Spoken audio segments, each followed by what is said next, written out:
Right. We should be live again. Doing it again. Because honestly, I got spooked and then left because I was feeling weird. But now I'm feeling less weird. And yeah, I'm back. So wait, where the fuck? How do I figure this out? YouTube.com. Let's make sure this is working. Okay. Am I frozen? No? Shouldn't be frozen. Just my internet's being weird, I think. How do I figure this out? Cool. Okay. Yeah. Let's okay, so I'm gonna be giving feedback for anyone who pops in and wants to have track feedback, and I can listen to their song. Whoa. And then in the meantime, I'm just gonna noodle around and try to mix down some songs, I guess. Yeah.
Yeah, I'm not actually a fan now of some of the high end here. It like sounds almost like things are like popping or there's like clicking or something going on. It sounds almost like an unintentional thing in the side in the stereo.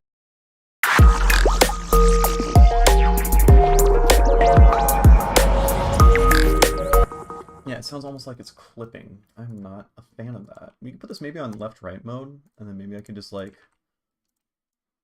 automate some shit out like that. That could be a thing.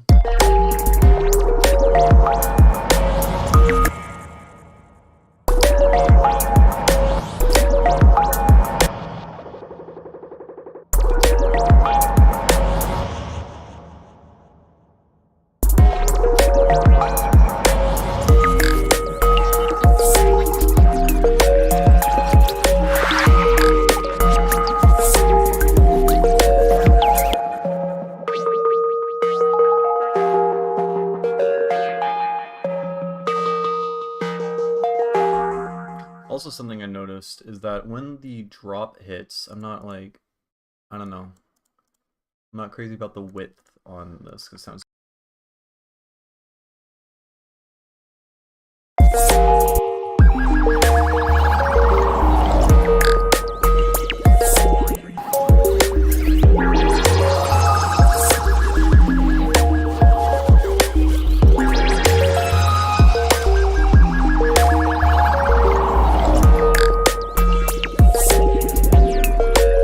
I'm tripping, sounds good.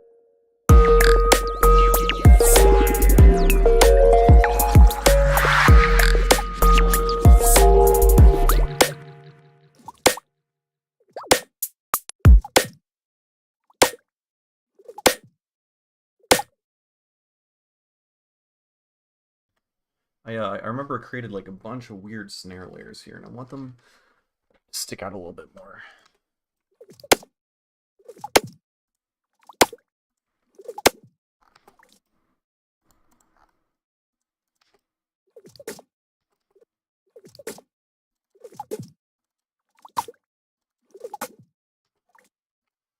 Yeah, I think we could probably set this to swap on and off every other snare. And just do that through the entire song. And then I think also that this guy should just be louder.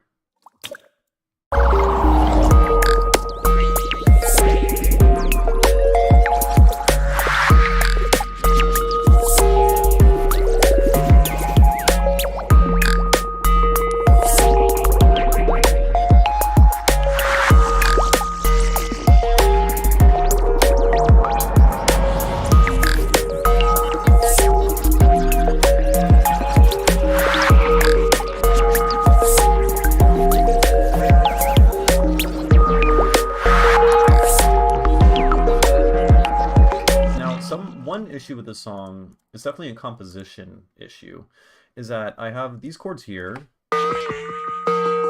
or these, and then I also have this melody playing at the same time. And they're both made up of the same shit, so obviously it's not like they're gonna kind of mask each other and cover each other up.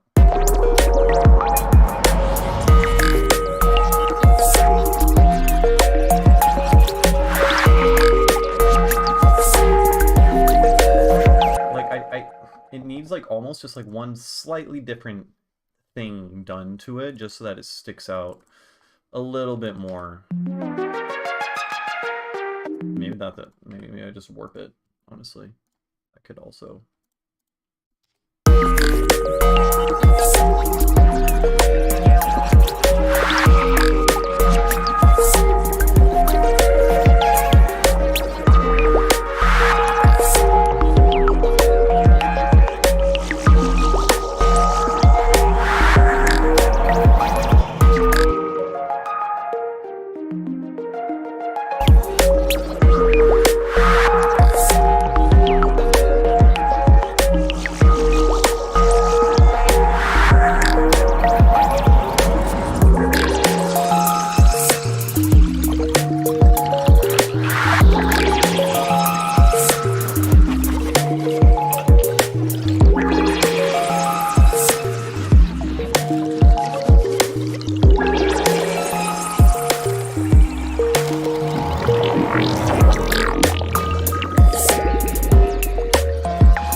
It is too loud right there. That is an issue.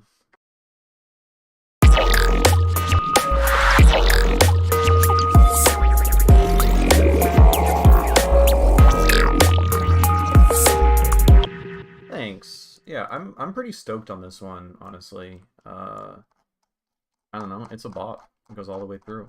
I like made the whole thing in like an hour, and now I'm just like fine polishing it. I feel like the best songs are always the ones that you make in an hour. And then the ones that you spend years on and never finish are just there to torture you. But yeah.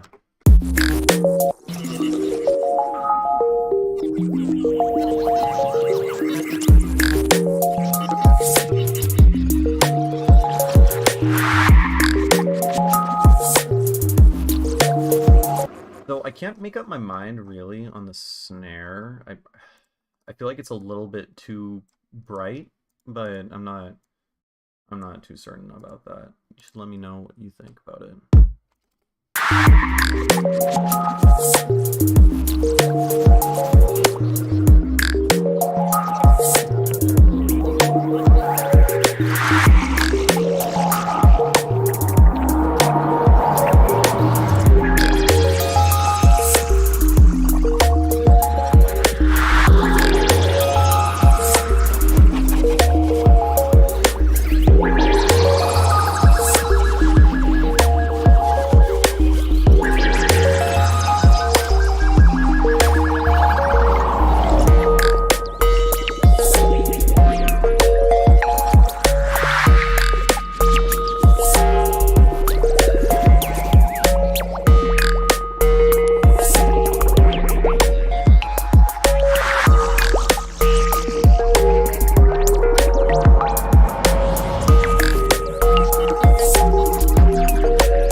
some of these squelches are a little bit too bright, and I don't know, I just don't like the sound of them, how they're impacting. So like I can just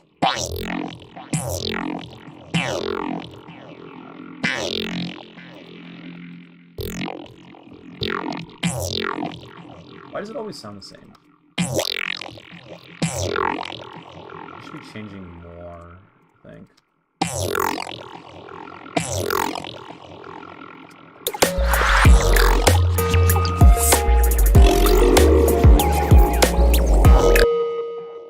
Oh, fuck. Wait. There we go.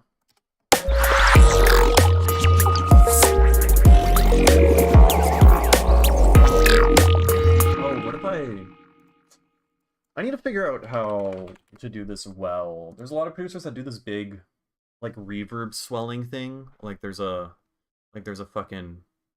Oh, if you're interested in, like, a squelch generator thing, the very first video on my YouTube channel, which has, like, most views, has, like, 10,000 views or something, it's just about making squelches and, like, how you would go about making a squelch generator. But I don't know if you're familiar with my channel at all, but I use the Hypnus spellbook on, like, fucking everything, which is, like, just a fancy multi-mapper. So you just map, parallel bandpass filters and pitch bend. No? I mean, it says I'm speaking about making squelches. I think it's on your end. Yeah, no, my thing's good. But,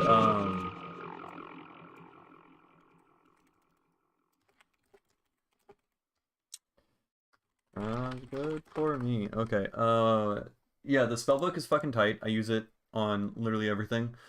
But, I lost my train of thought. Yeah, you just attach it to parallel bandpass filters, which is, as you can see here... Oh god. I do some fancy stuff, but for the most part, it's just parallel bandpass filters and then pitch bending a saw wave. And then you could like use an inverse EQ, where you take like an EQ and use band reject filters, and then you combine that with a phase inversion, or like a polarity flip, I was told is technically called. And then using all that shit, you can get like different filter sounds. So this is like with bandpass filters, I think. And this is with a polarity flip. Never mind, I had it backwards, but they sound different. There's like a little bit of difference in timbre and shit. So you can like mess around with all of that. Also, using echo is pretty great because you can slap an echo on here, and then on echo, there's in this character tab, there's this wobble feature which just wiggle. It's like an LFO, a random LFO that wiggles the delay time. So yeah. All right. I'm glad the snare is good. Yeah, like a good cutting snare sounds, when it sounds good, it's fucking awesome. It's just that like sometimes it can be a little abrasive relative to everything else, but this is a pretty bright song, you know. But like if you turn on this wobble thing, then it gets a little extra crazy.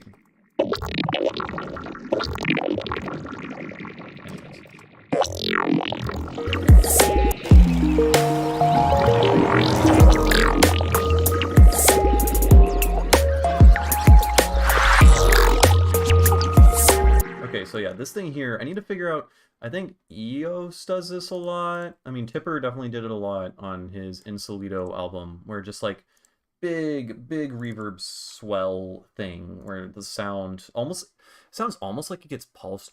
Oh, I could pulse stretch it. Do I still have pulse stretch? I don't, do I? Paul stretch. I haven't used you in years. Oh my god, look at us go. Okay, so let's wait. Fucking resampling. Let's just take in from 22. Fun fact, if you're trying to record from another fucking channel, you just type in the number like really quickly. So like I'm like, oh no, I have 60 channels. You just type in 22 and then it goes straight there. Okay, so we got that guy. And then how does pulse stretch work again? Yeah, it's like the plugin.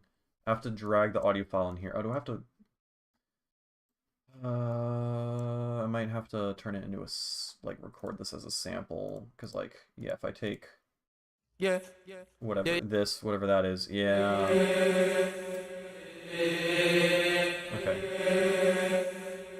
How do I make it stop? How do I make it stop? Stop. Okay. Yeah, I wish there was like a really simple way. I don't want to. You know what? Let's just fucking record all of these sounds and then I'll like resample them again at some point. But yeah.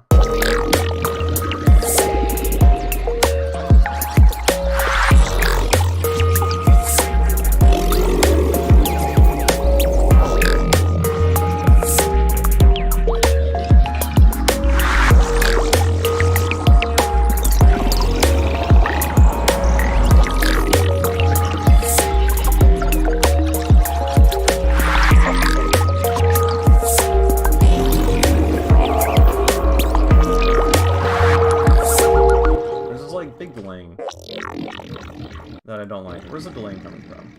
Is it just this guy? No. Did I accidentally... I don't think that... What the fuck is causing... It has to be you.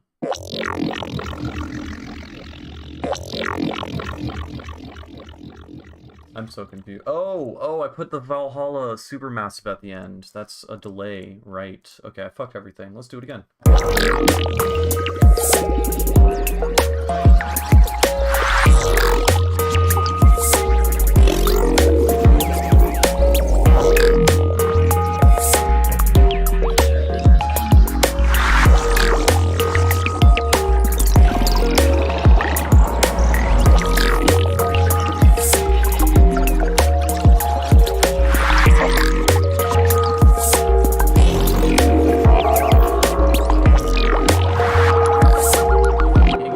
Repetitive. Just that sound. I need to make more variation of that. Either way, well, I think that's supposed to sound like that, and then that's all fine. Okay. And then let's just export you. We can call you where the fuck? Yeah, Paleac. Boyoing squelches. Wait, bass squelches. All right, I need to start like organizing my fucking samples. The noise sweep into the snare might be a little harsh. Oh, I know what you're talking about. Okay. Watch ya. Okay. All this for Paul stretch. It might not even work. Oh, here, I'll check out the noise sweep. So noise sweep is here, I think. I presume you mean this thing?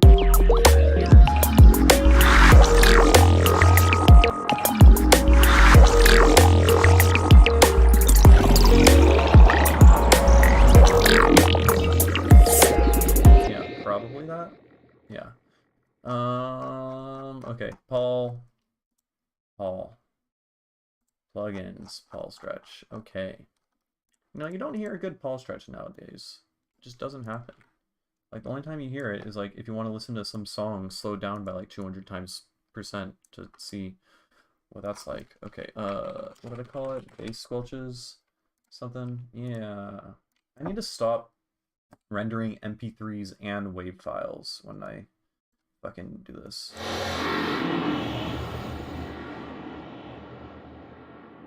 Neat.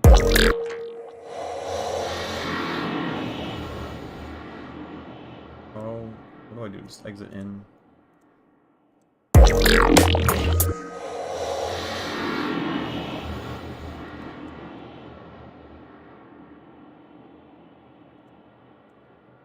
How FFT mount?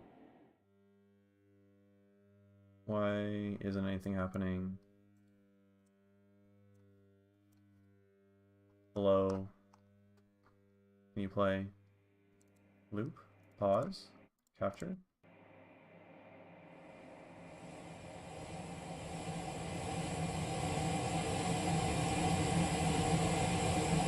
We're doing it again. Okay, so we got this guy. Bass, squelches. Yeah, of course. Just either link it in the chat, or throw it in the Discord. I don't even know. Are you in the Discord? Doesn't matter. I just use it to like ping people when I'm streaming. But yeah, just drop like a SoundCloud link in the chat, or if you want to send it to me privately over Discord or something, that works too. Okay. Why are you going bass squelches? Okay.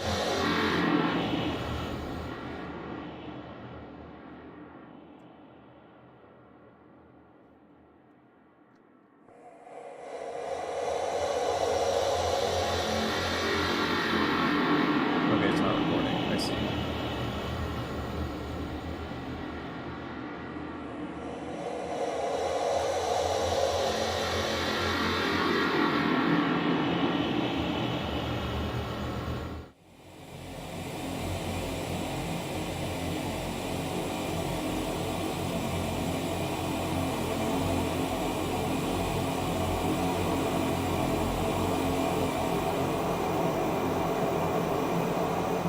This sounds like shit. This is not doing what I wanted it to do.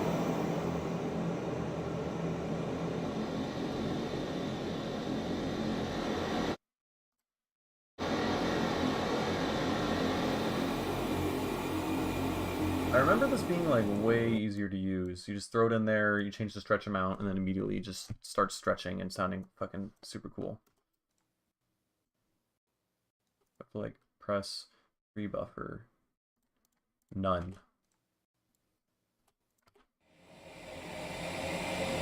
Yeah, like right now it should be playing 10 times faster. It's super slow.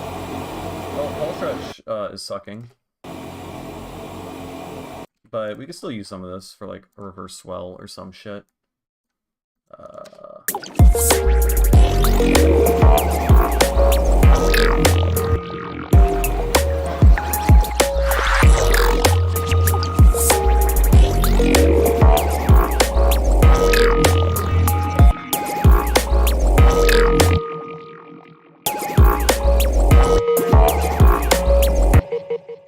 And then, oh, this guy here, I want this to pitch down. How would I do that? I need to open, let me know if that works. Am I muted? No. I have not gotten anything. Oh, there might be like a spam filter. There might be a spam, oh, fuck, how do I disable that? But also, better yet, why don't I get to see the spam if there is a spam filter? Because I remember someone tried sending me something in chat once and it didn't work. Okay, let's figure out YouTube stream. Streaming, disable spam filter. How solve spam problem? Fuck if I know. I do not know. Yeah, because the only person that I've given feedback to so far, they did it through Discord, so that makes sense. I wonder how many people just like dropped a thing in the chat and then just nothing happened. YouTube streaming chat can't share links. What's up with that?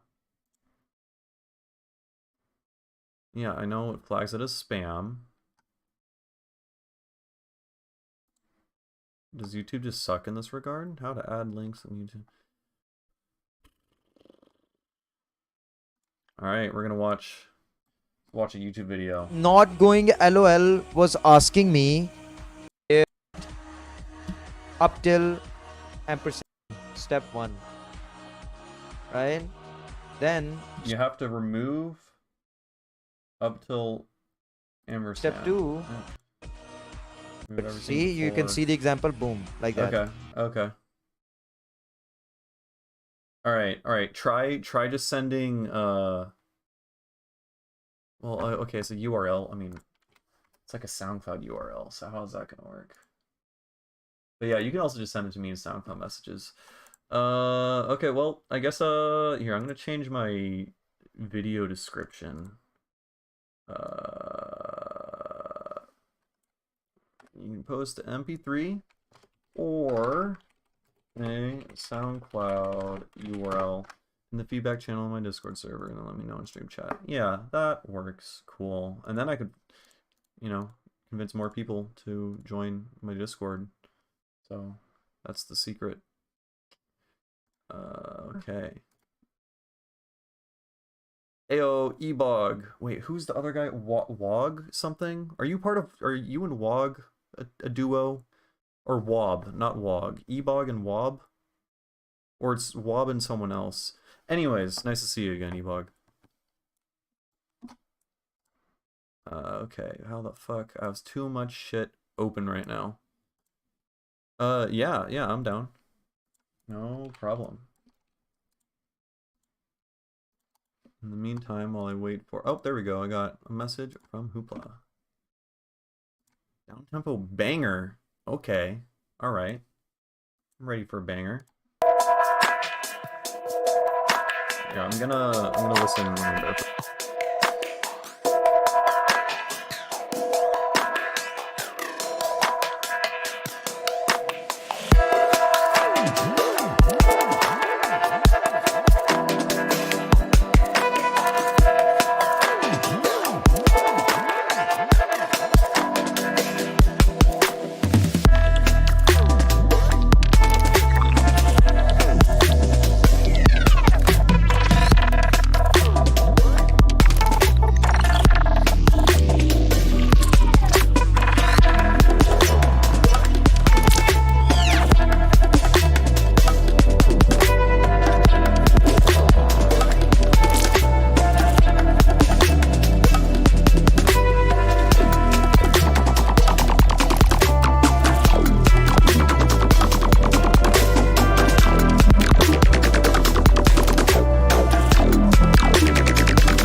Yo, this fucking slaps. I think this little thing, I think you can make it a little bit more dominant and sidechain a lot of like percussion elements, not like super aggressively, maybe like with a low dry wet feedback, dry wet percent or something. Just make it start off quiet and then dominate over everything and like be much more present and forward in the mix. Right now it feels like it's like behind everything. I think that's super I think it's super cool. I just think it could be a little bit more present and whatnot.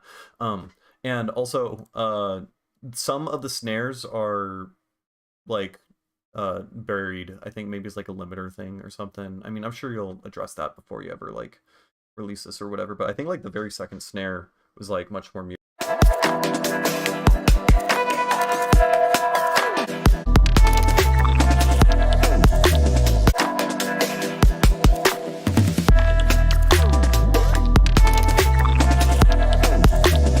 Yeah, like the second snare had less of a transient. I mean, it kind of works out in that like, you know, your snares have variety and shit, but I mean, I want each snare to be like a little bit varied in terms of, you know, like texture and noise and stuff, and you're really good at doing that, but just some of them, they all need to at least be the same in terms of like cutting through the mix, which that's like probably an easy fix, just some like sidechain thing. How would I address fast, harsh transients?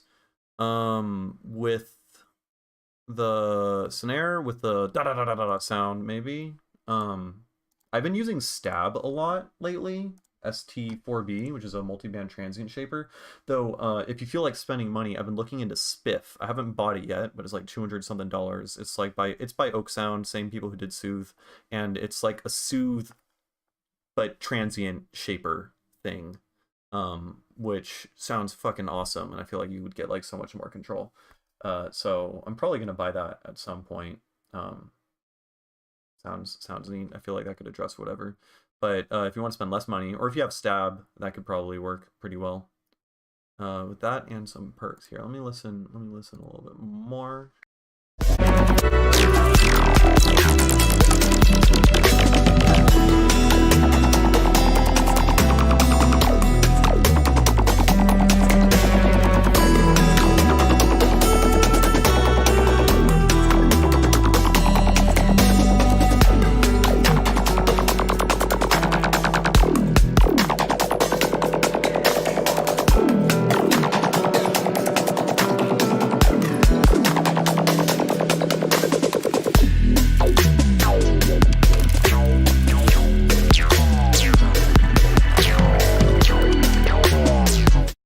I think a couple of these resonant acid basses are just a tad bit too sharp.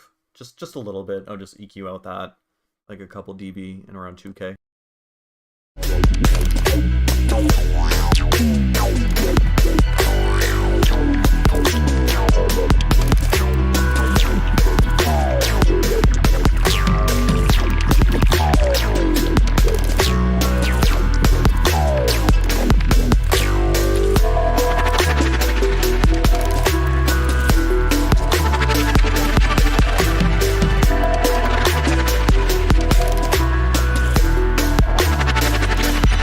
Yeah, I know you said this part isn't that fleshed out, but let me go back earlier real quick.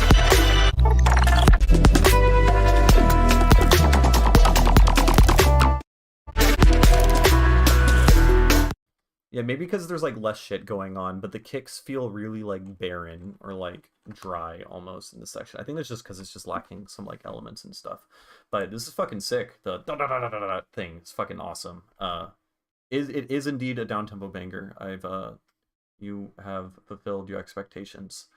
Only real like mixing feedback was like, yeah, there's the like resonant thing with acid bass, and then the snares are inconsistent. Wait, King Fuzza, you linked that other song right before. That was fucking dope as well. It's just like it's just a different sound and genre. You're pretty sick too.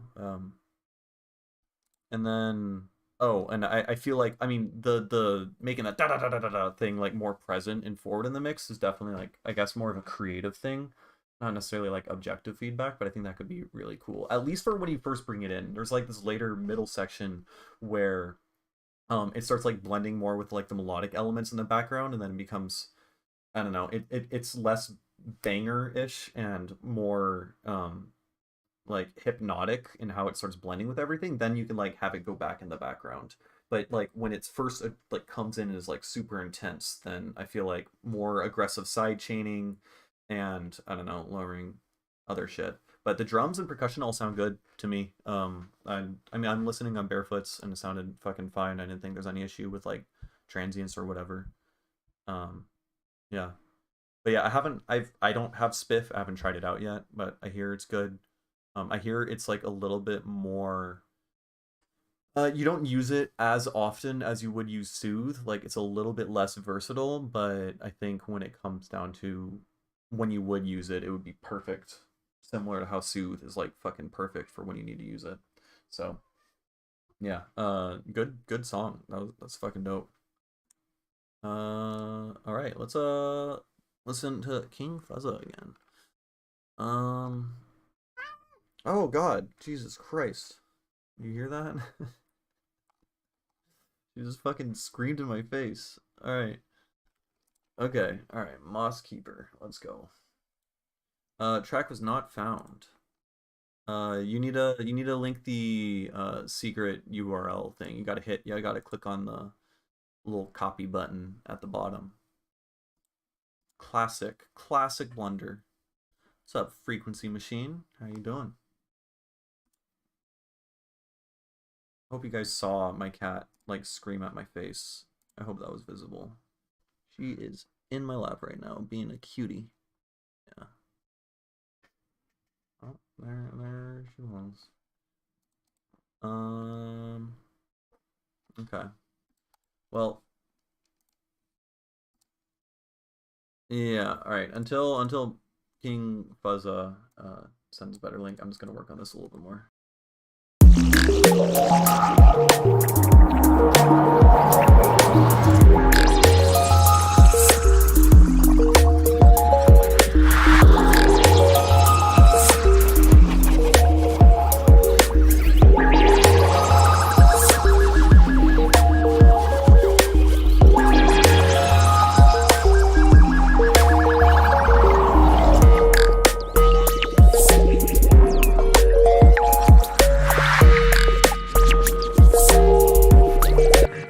Yeah, I think this song's going great.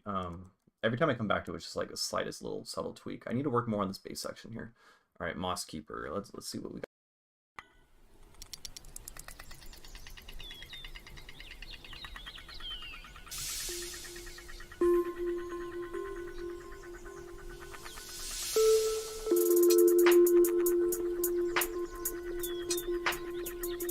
a lot of mud down here, so just keep in mind.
Alright, well, the song just ends there, which is a travesty, honestly. Super fucking cool, call and response that you got going. Super vibey. I would say, I think the main little wub sound that you have sounds kind of muddy. I feel like what is it, this sound over here?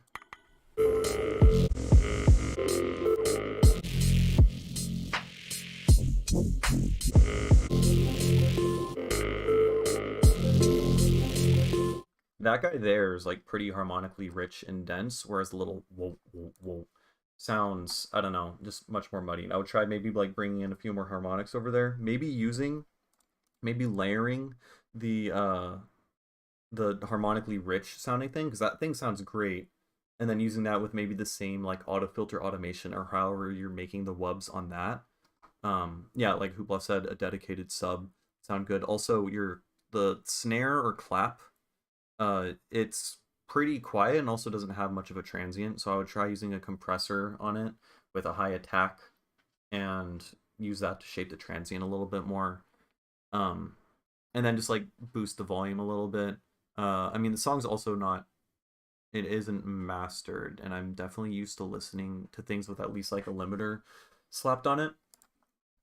That's not a bad thing at all, so I'm just commenting that my perception of it is a little bit off as a result, but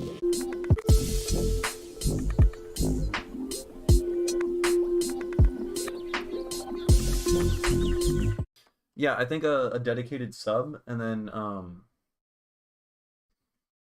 maybe less width on the erosion, whatever erosion that I think it's like erosion on the wubby thing could also be kind of cool. It's kind of hard to put my finger on, but the fucking song is pretty great overall. Like vibey, it has really cool call and response. You can dance to it, but it's also super chill. It's got a cool melody going on in it. Oh, there's this one part in it.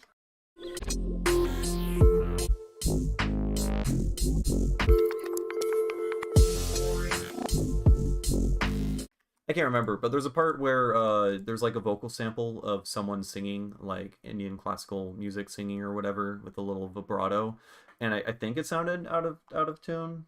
Maybe you could like pitch that a little bit better. Maybe that's a subjective thing. Maybe I'm just bad at hearing. And if you like it, then you like it. Then fuck what I think.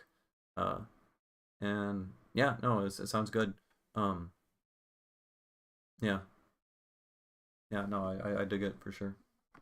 All right, I am gonna go back to this fucking thing. What was I doing here? All right, there's some bad things, and I was trying to like use pulse stretch. My cat is obstructing. What the fuck? Okay, never mind. I'm not doing that. I'm listening to more music. Okay, PI. Gotcha.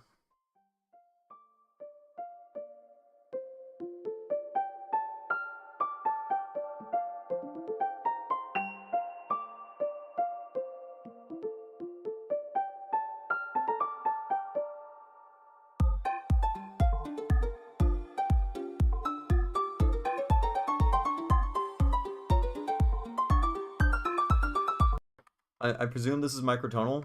This is fucking sick.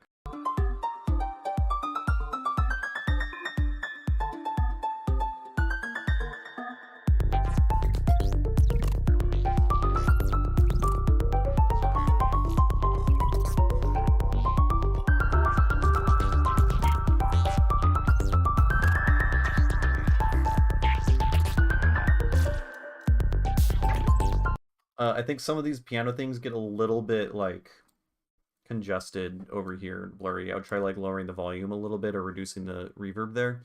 Um, I'm loving this, by the way. This is super fucking cool. Very creative. I think also the little like triplet side trance bass line that you have going definitely could be a subjective thing because it does totally work. I'm just not a fan of the clicking in it. How there's like a click with a da da da da da da da kind of thing. But it does work, and that could totally just be a subjective me thing, but I feel like I would just increase the attack on that and try to reduce that click, or at least low pass it.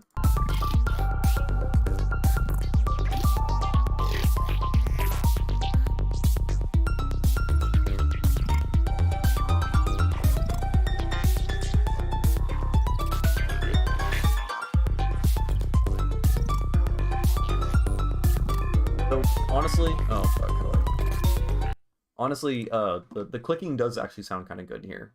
Maybe like get rid of the clicking for some parts, and then when it builds an energy, then bring it in, and then there's like that nice, you know, high pitched transient thing. I think that could be really cool. Also, I feel like it sounds like you're using completely random melody generation for the piano thing, which totally works. But after a point, it starts to sound like noise. I don't know. Maybe I'm presuming it's random generation or something, or you have some randomly generated thing. I would try like finding some like blocks of the notes that are like kind of more like telling a story or something, and then reusing them and making variations of it. So like it doesn't I just want the notes to feel a little bit less random. I do like how chaotic they are because it sounds like I'm microtonal or however whatever the fuck you're doing. I don't know. I'm gonna keep playing.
Yeah, this is fucking awesome. Maybe something to consider as a creative idea would be like hocketing or like changing out the piano melody randomly with a synthesizer thing. So like there's a piano playing a thing and then it like seamlessly blends to a synthesizer playing the same notes or something, and then like going in and out of that, and then the synthesizer can have like formant shit on it as well. Because it sounds like most of the formant alien stuff is all this textural shit going on in the background. If you can introduce a little bit more of that with your lead melody, I think that could be interesting, something to play around with. I don't know. I'm digging it.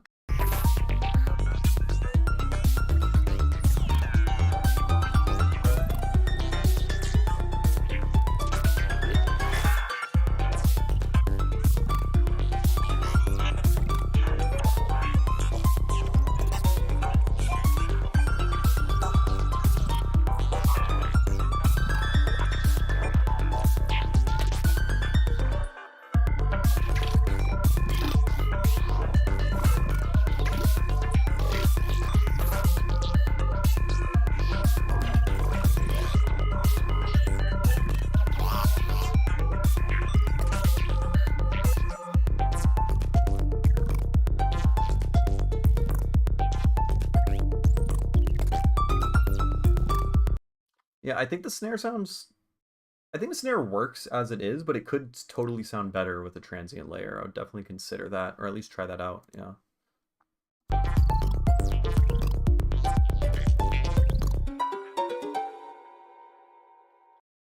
That was fun. That was really cool. That was great. That was sick. Good job. Um, yeah. I mean, mix wise, it's pretty good. I think. Um, yeah. I don't know. I can't really think of much else aside from like I feel like the piano melody definitely becomes a little congested in the like 1 kilohertz area a few times. And with like the reverb buildup and everything. And yeah, no, that was sick. Very cool. All right, back to this fucking thing. What do we got here?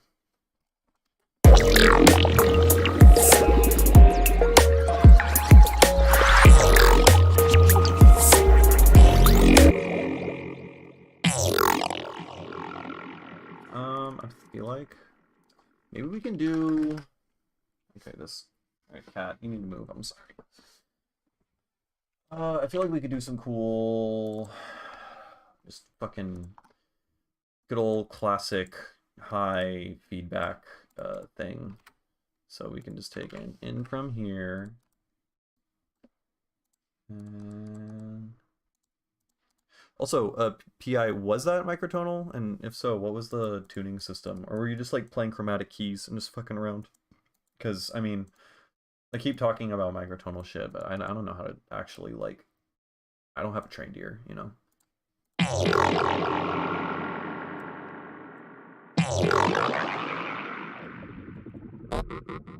Wait, let's, highlight over this.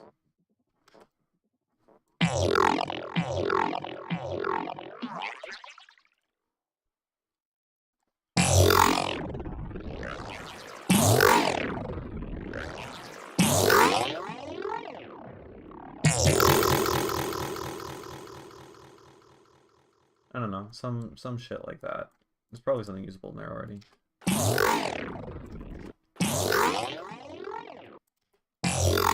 No, this is honestly all shit. What? How? We can add wobble and morph.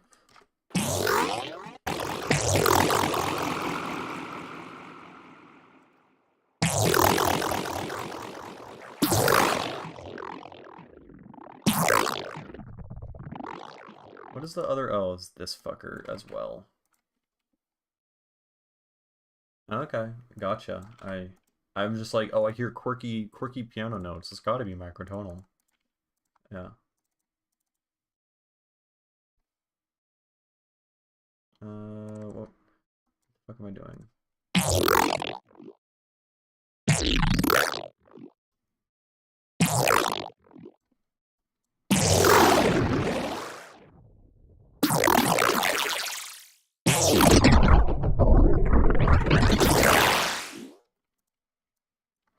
Oh, maybe there's something there.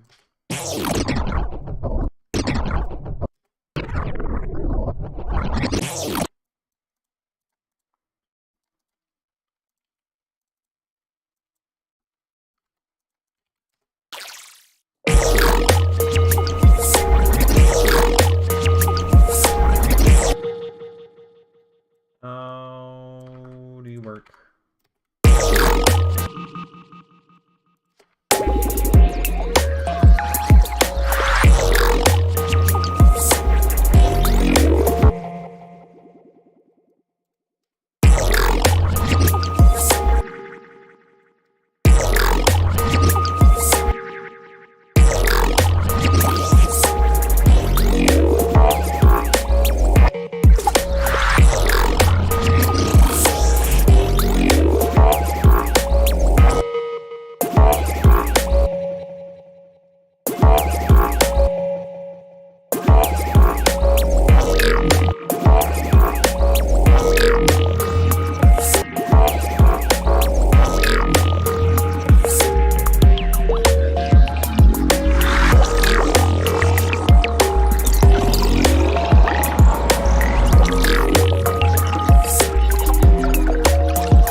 listen to this all the way back. Still not crazy about the bass things, but I'm tired of fucking working on them. So let's listen through, see if there's anything else that bothers me besides the bass things, and then let's move on to a different song, I guess. Yeah.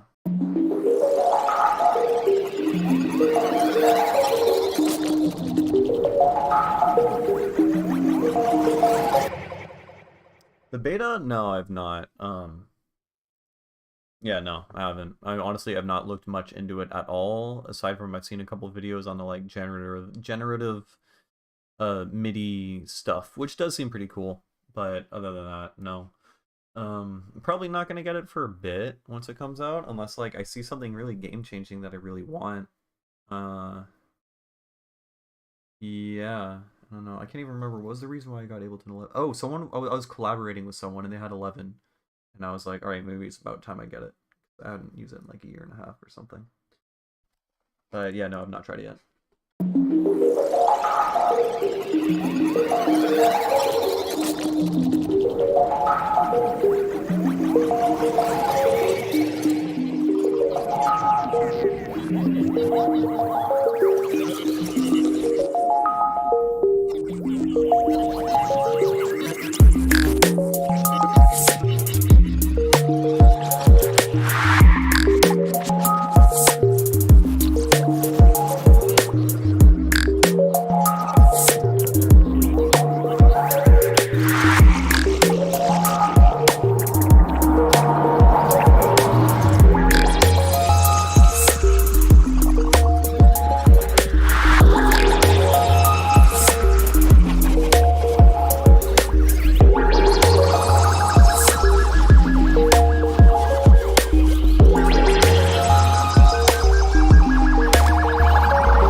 Okay, I feel like I want the snare here to get less crazy, or just less intense. I'll just like do some EQ automation, I think.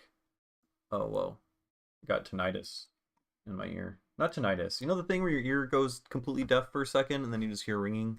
Because you're probably just getting fucking hearing damage in the moment. I got that going right now. But, yeah, I mean... Yeah, I'll definitely get it at some point, but...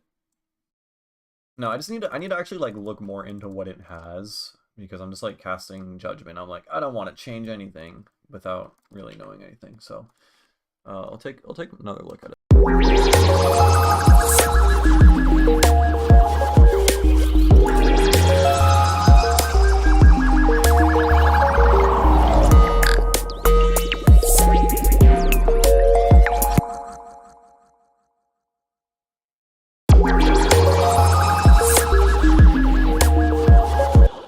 Boring, you say? Interesting.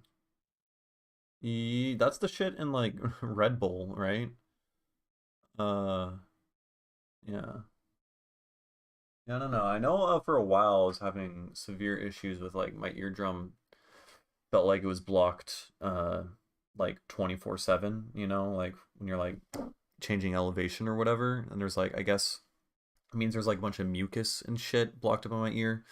So I was fucking prescribed pseudoephedrine and then took this for like a month, which was great. And then eventually I found some YouTube channel of this like really, really happy chiropractor dude who was smiling like all the time, and he was like just guided. He did like some guided fucking ear canal massage thing where you just like pull on your earlobes in weird ways, and it actually worked, and it was great.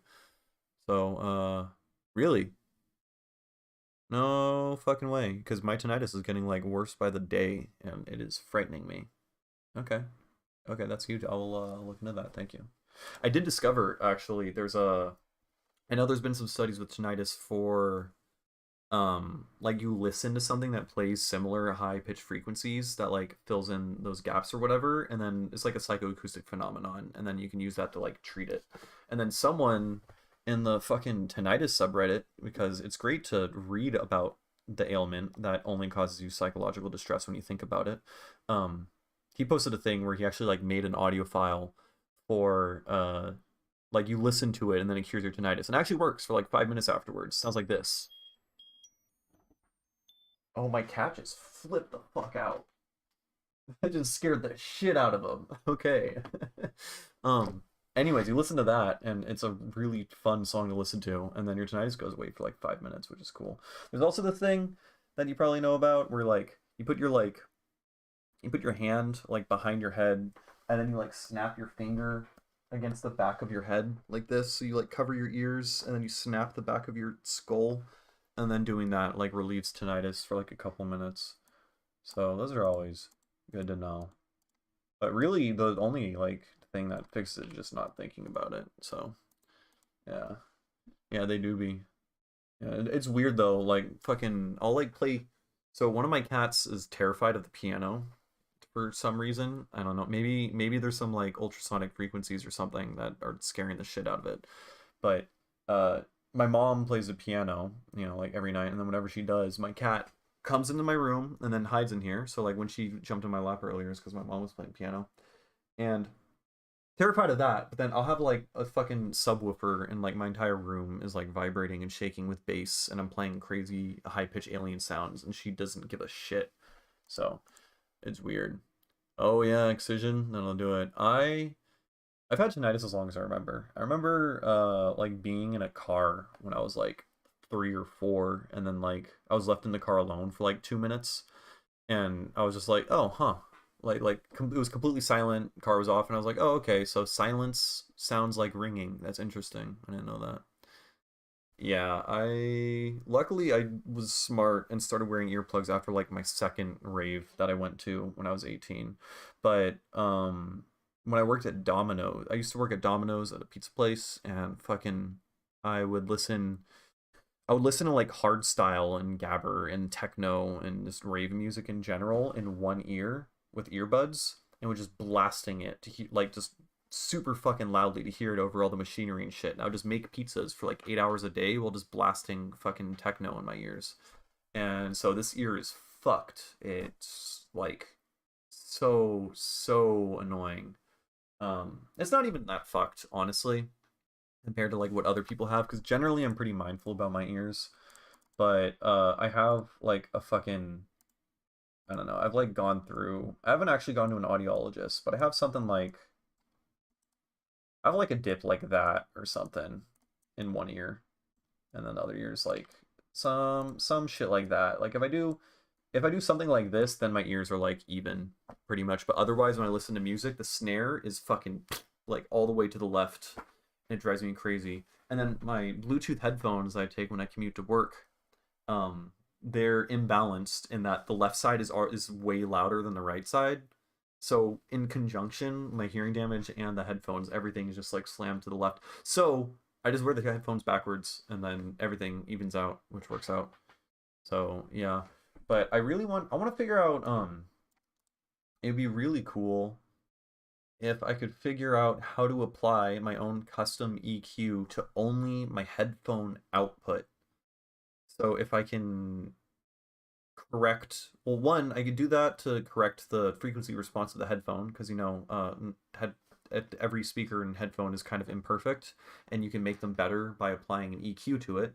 So these are like the flattest headphones that I could possibly find for like less than $1,000 or something. They're only like $350, which I guess is a lot for still, but in the context of like fucking audio equipment, it's kind of cheap. Um, and it's super flat, but it has like it has like a big has like a big notch somewhere in the high frequency region. And so you could just like apply correction EQ to it if you're able to apply correction EQ, and then it becomes like perfectly flat, and it's like fucking perfect. Same thing with speakers, but getting it's really, I don't know. I haven't dug enough because the speakers are good enough. Oratory 1990. He has an EQ. Is that like a software? These are HD 600 open back Sennheiser. They're like a staple for like the past like 20 years. I spent like 2 weeks researching headphones, and these were like the second headphones I looked at, and I did research for ages and read so many stupid fucking forum posts and people arguing about audiophile equipment, because most of the people there don't actually know anything about audio, and they're just talking about how crunchy or soft or flaccid speakers sound, which is just meaningless metrics. And then uh, ended up deciding to stick with the original headphones that I got. Okay. Yeah, but my question is, how do I apply it to only my headphone? Because I have my audio interface, I have my headphones coming out of my audio interface with the little headphone jack, and then also that's going into my speakers. So I want to be able to apply different EQs to both of the devices, and I also want it to only being applied to the master out, so that like if I'm streaming, I don't want you to have to hear my fucked up ear correction bullshit, you know? So I'm sure there's a way. I haven't dug enough. But like, oh, the only things I did find were like things to apply to I guess I could get like a hardware EQ or something and then route it into that. Download it to that device. APO does that. Okay. Okay. Cool. All right. Neat. That answers my question. I will look into that.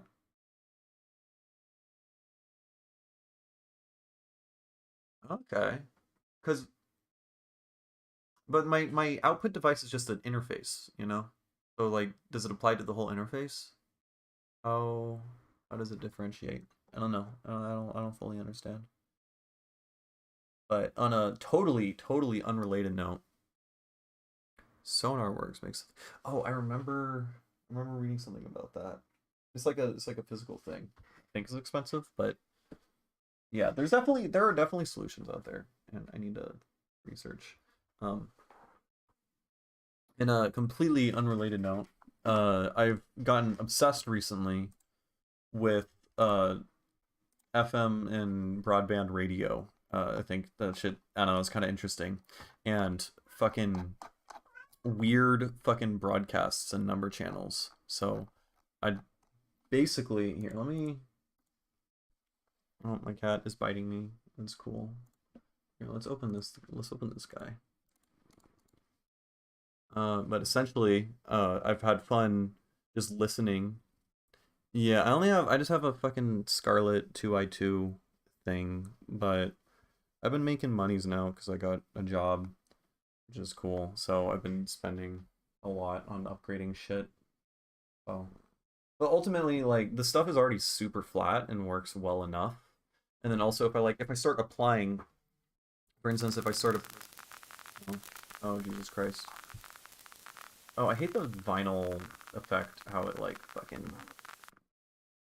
is running constantly, even when there's nothing going on. Yeah, Russian sleeper agent channels. Yeah, I've been digging into that, and it's super cool. And then just like going through and just finding weird fucking channels. I found this channel. It's a banger. It's just a clock. It's just a clock that's ticking all the time. Let me. What is KFEF? K3FEF.com. So there's just like websites you could go and then you can just listen to fucking any frequency band that you want, and it's unironically sounds fucking awesome. Here. Oh, it's also a bunch of like right-wing fucking nut jobs talking on radio shows.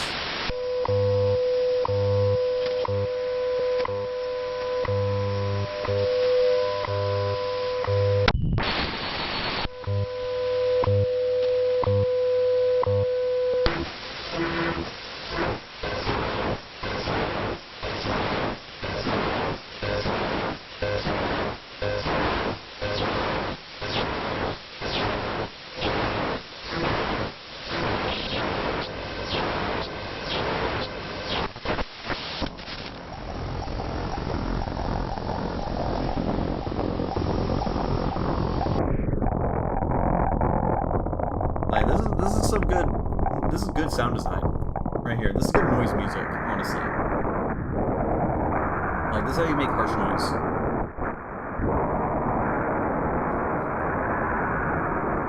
Yeah, honestly.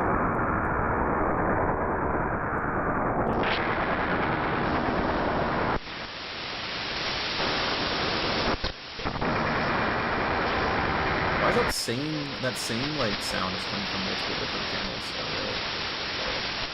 Anyways.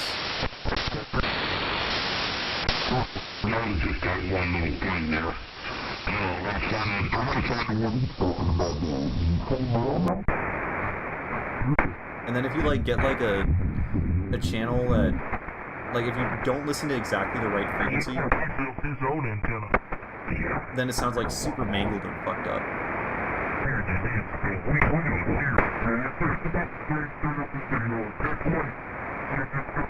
It was going straight down. There was just the trailer's gas light up on the mountain. 84 was a catastrophe. I was so glad I didn't have to drive any place. And then, you can also listen to fucking, like Hoopla said, creepy fucking Russian, like sleeper agent, not even Russian, just like, you can listen to like channels from Cuba, the US. Actually, I don't think the US does it anymore. Like North Korea and shit. Just like creepy fucking encrypted messages just being broadcast over radio waves. And there's a cool website. This thing here. Number station schedule. Next station plays in 19 minutes. And so it's just been logging all these number stations just because people have a hobby doing this. And then they fucking... all the number stations that regularly broadcast. So they write down how often they broadcast, what their broadcast message is, the language that they're doing it in. Sometimes there's creepy music attached to it. It's like, it's a cool little fucking mystery thing. And yeah, it is neat. Where is... so this is what I've been doing, and now I'm like diving into encrypting secret messages and shit. So I'm not gonna spoil much, but I'm gonna start hiding secret messages in music. That like you have to like really like learn like fucking cryptography and stuff to like figure out and unencrypt to find secret messages, and it'll be like a whole big puzzle thing for whatever fucking nerd decides to solve my thing of the like probably like 1 or 2 people are ever actually going to try to do it, but it'll be cool. Yeah, here there's also just YouTube channels that just like log interesting fucking sounds.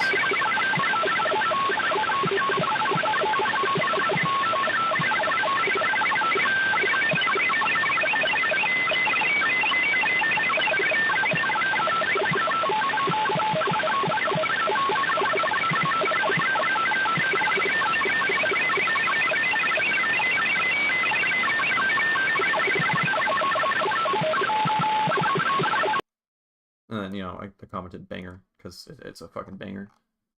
Yeah, right? So I've sampled some stuff as me experimenting with like Morse code and shit.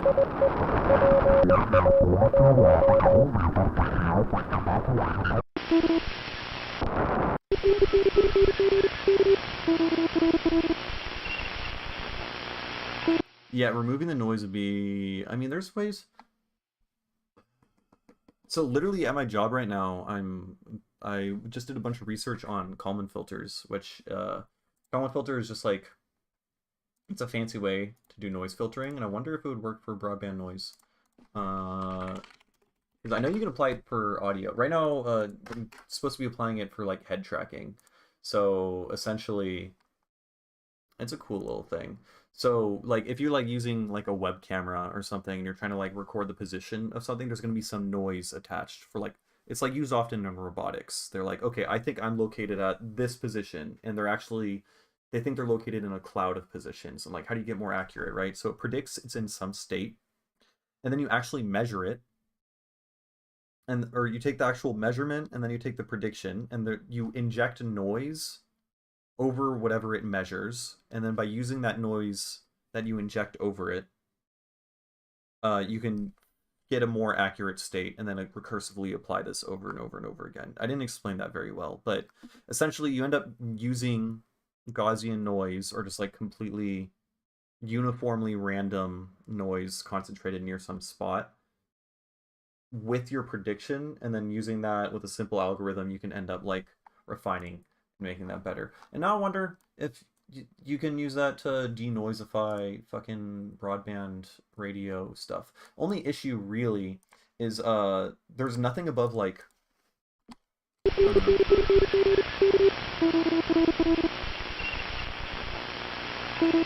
There's nothing above that. So, yeah, kind of interesting. Not sure. I mean, you could like saturate it, you know, but also that's kind of the vibe.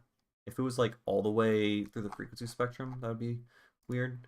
But I need to look more into that in like ham radio in general. Yeah. Yeah, mathy indeed. Yeah. And Morse code in general is fucking cool. I remember in the pandemic, I got obsessed with Morse code.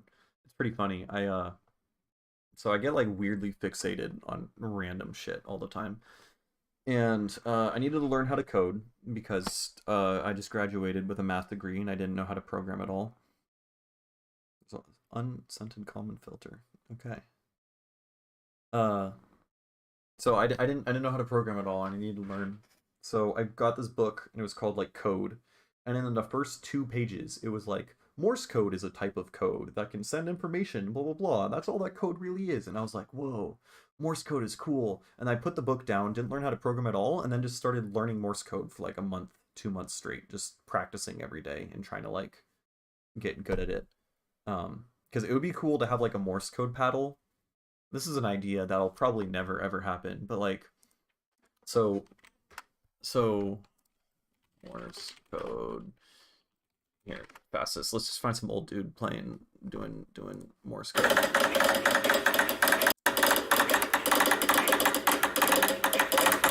So every time he's tapping, he's sending and cutting off a message. He's basically just gating a signal, turning it on and off.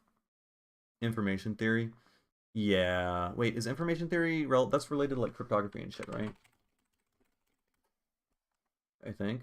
No, that's okay. Signal processing. Okay.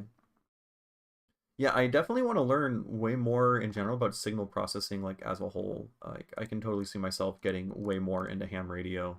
I've been like, I don't know, repeatedly being called back to that in all sorts of weird ways. Where is I want the thing with the paddle. What is this?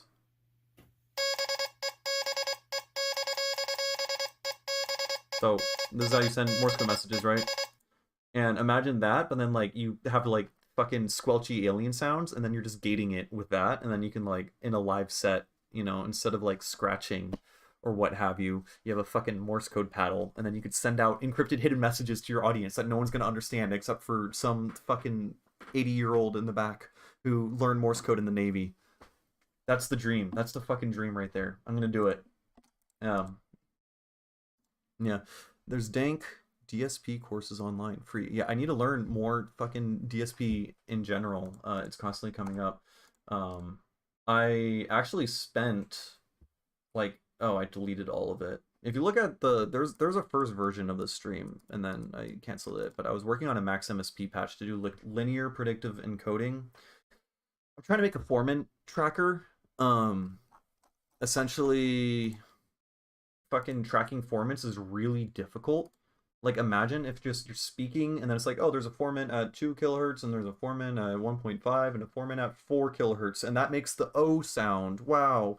And then you could take those and then you can map those to different bandpass filters over a saw wave, and then it would sound like a vocoder, right? And you'd be like, oh, that's a vocoder, cool. But then you could then expand on that and then change that into a squelch, and then you could have your own voice transform into a synthesized voice seamlessly and then turn that into crazy squelchy sounds and then fuck with that, or have the formants modulating different parameters for like a sine compression base, and so every word that you say is going to be a different fucking it'll be consistent, and you can control shit with just the formants in your voice. You can like overtone sing, so you could go like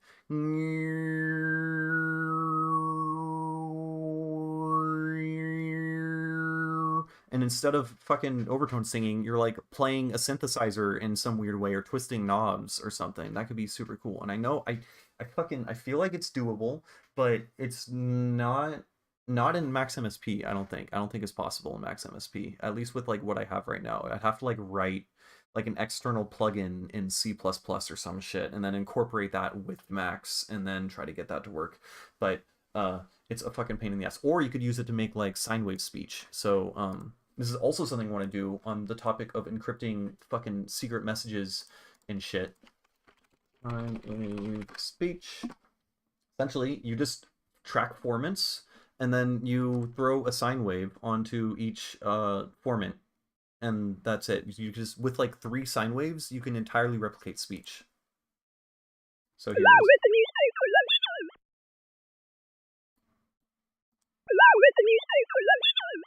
So you probably didn't understand any of that, right?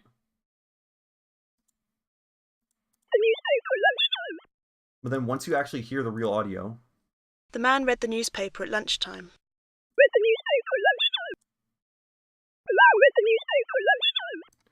Your brain, like the first few times you hear this, it sounds like gibberish, like noise, like it's just weird robot sounds.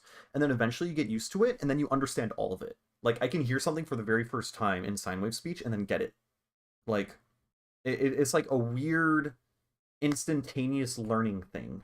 And it's fucking super cool, but it's really difficult to do, especially live. The only real way to do it is like analyze the formants in post and then draw the sine waves. And so if you can create a formant tracker, then you'd be able to do that all live with like at least minimal work. So there's like this thing's spooky sounding, I think, right? Here, I'm gonna get some water because I'm fucking dehydrated, and I'm just gonna play this, and it's gonna blow your goddamn mind.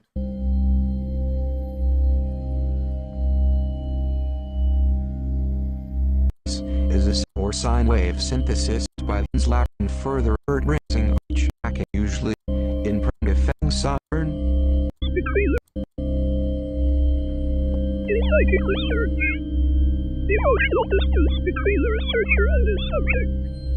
Inevitably diminished until it is no more than the distance between any two persons. The acquiescence of the subject to the demands of the researcher is nothing more nor less than an individual act of faith, of love. If there can be no love between researcher and subject, there can be no experimentation. Now listen to the original recording from which the sine wave speech you just heard was manufactured, as follows. In psychic research, the emotional distance between the researcher and his subject is inevitably diminished until it is no more than the distance between any two persons. The acquiescence of the subject to the demands of the researcher becomes nothing more nor less than an individual act of faith, of love. If there can be no love between researcher and subject, there can be no experimentation. Finally, The acquiescence of the subject to the demands of the researcher is nothing more nor less. Well, it's funny. I know exactly. I know everything that he's saying, and I was just gone for the part where they say what the real thing is, right? Than an individual act of faith, of love. If there can be no love between researcher and subject, there can be no experimentation. so, when you know what the Literally just original 3 voice was sine waves. actually saying, and then hear the sine wave speech, So now you can like you can hear other shit that you haven't heard before, which is 3 sine waves, and understand it. Anyways, that'd be cool to like encrypt and put secret messages and shit. And actually, I did. Oh, where is this thing? This is the thing where I really wanted to figure out how to do it. I think it's this guy. Stephen Hawking, the younger years, yeah. Wave speech is where it's at, yeah. And how cool would it be? I don't know. Yeah, like I wonder what it would sound like. What if it was 3 saw waves instead of sine waves? Would that be understandable? Because there'd be so many harmonics and shit, and it would sound like so chaotic. There's just shit. I just want to experiment with all of that. And yeah, but doing live formant tracking is super fucking tricky. And I found one lecture on linear predictive encoding online, and it was being given by like this dude with this extremely heavy Indian accent, and I think he had like a speech impediment too or something, and it was just like unintelligible, and everyone in the comments was just like, oh yeah, this is perfect, this is exactly what I needed. And I sat through like 20 minutes of it and learned nothing. Anyways, so this is a song where everything is a pitch bent sine wave. I'm just like moving fucking sine waves around. The chords are just Oh, I don't know. You'll hear it. Anyways, I'm like, it would be so cool to take an acapella, fucking turn it into sine wave speech, and then layer that over this shit.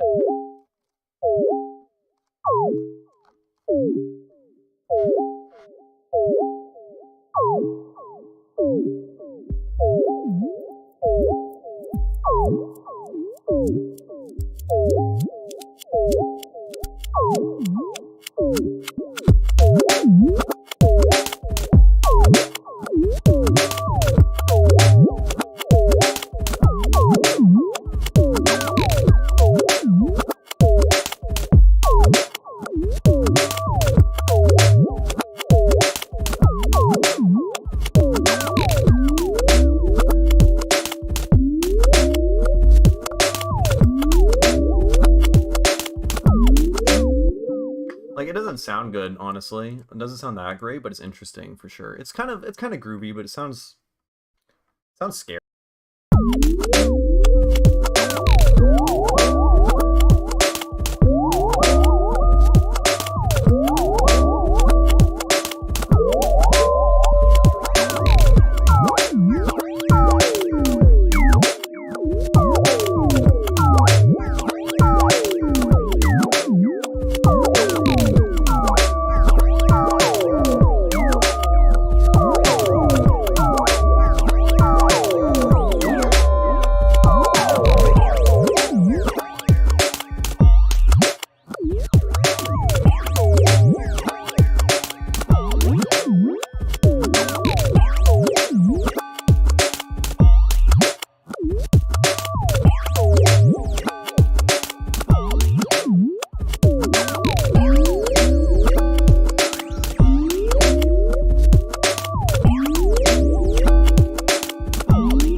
I like the drums a lot too. They're really simple and like they don't sound great.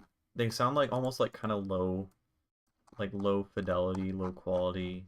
Like you can hear, I feel like you can hear that it's on like complex mode or something. Where the fuck are the drums actually? Am I tripping? Oh, here.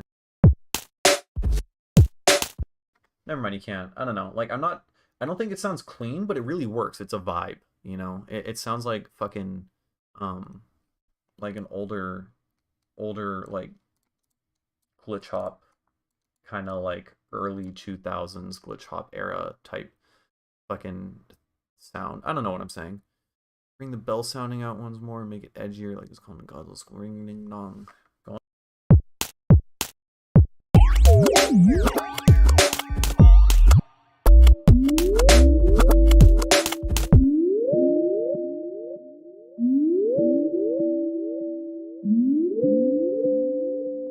So, well, okay, part of me is like, oh, I should just saturate it and bring out the harmonics. But like the point of the song is make everything just sine waves, I think. I feel like that would also ruin it. So let's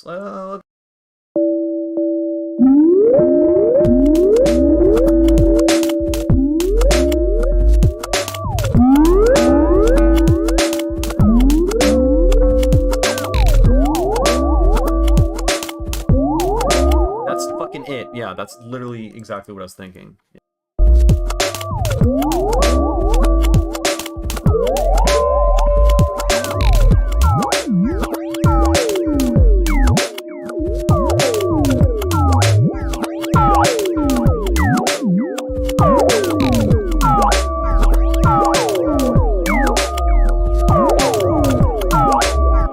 What's cool is this little part here. Not that one. Not that one.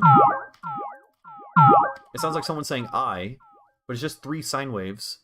It's literally the exact same thing as sine wave speech. It's someone saying I, but tracked with 3 sine waves, but it's not. I just made it with something else, you know? That's cool. That is neat. I think that is cool.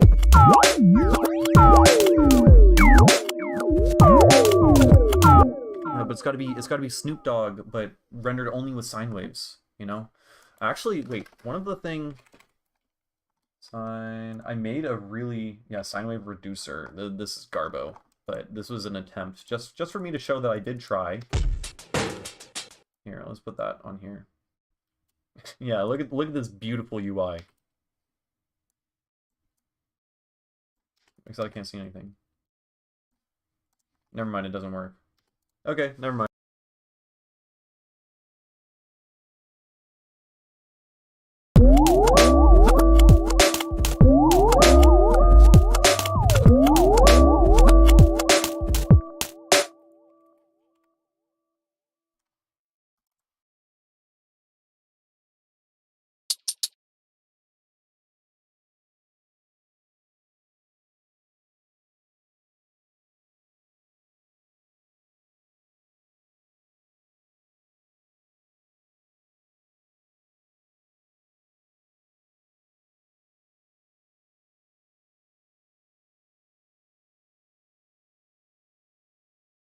Do this.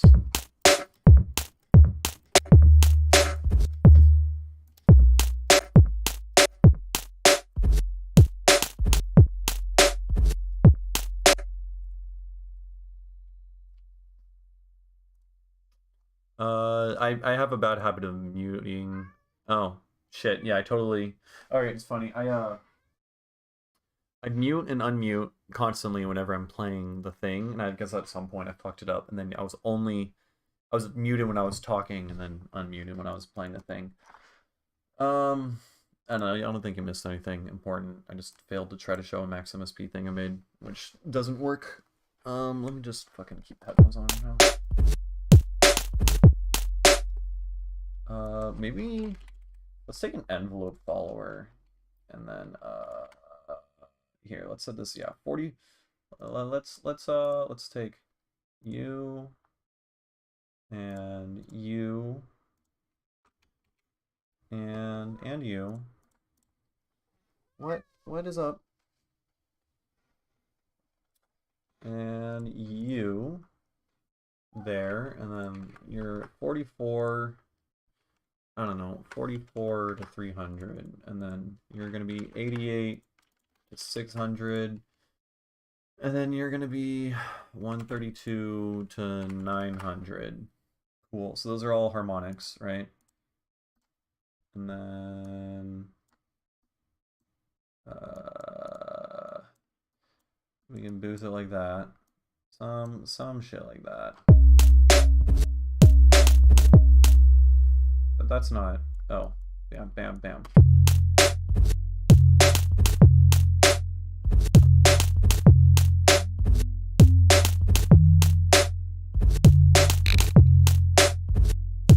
That's kind of sick, actually.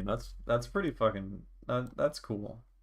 Like turning the harmonic into a melody, it like drifts away and this like additive fucking.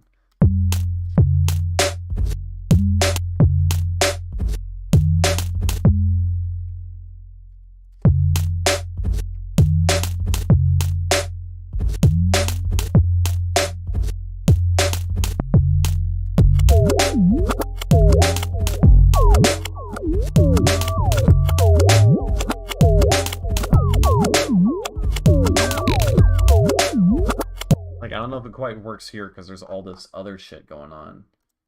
But it's kind of cool. Why was I doing this originally to begin with? There's... Oh, I was going to use an envelope follower before on only the kick. And then that was going to control... I was going to go for, honestly, all of these. Here, let's just fuck around. And then, no, let's make this like that.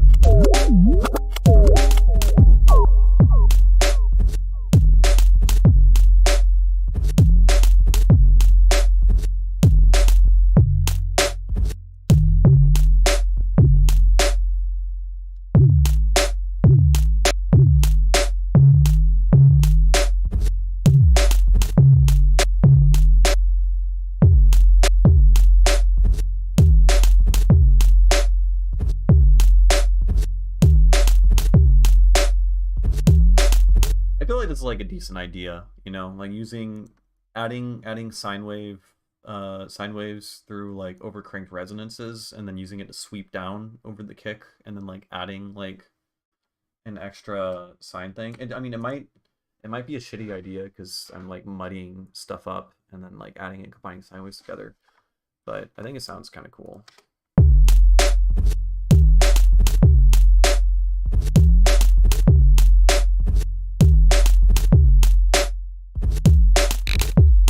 Yeah, it does. It's got the bling.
Yeah. Oh, I have to fucking save this as a new file. 1.3. Alright, I'm gonna move on to something else, because while the song I think is really cool, I don't like listening to it for more than like one time, honestly. It's kind of a weird relationship to have with your own song. Like, I think it's interesting, but it kind of scares me a little bit. It makes me feel unsettled, so I don't like working on it for very long. Which makes me think that's, I don't know, it's like almost more of a reason why I should release it, but also obviously why I shouldn't. What else do we got here? We got a shitty drum and bass idea. We got some down tempo that I left unfinished. That thing's kind of cool, but I don't know what to do with it.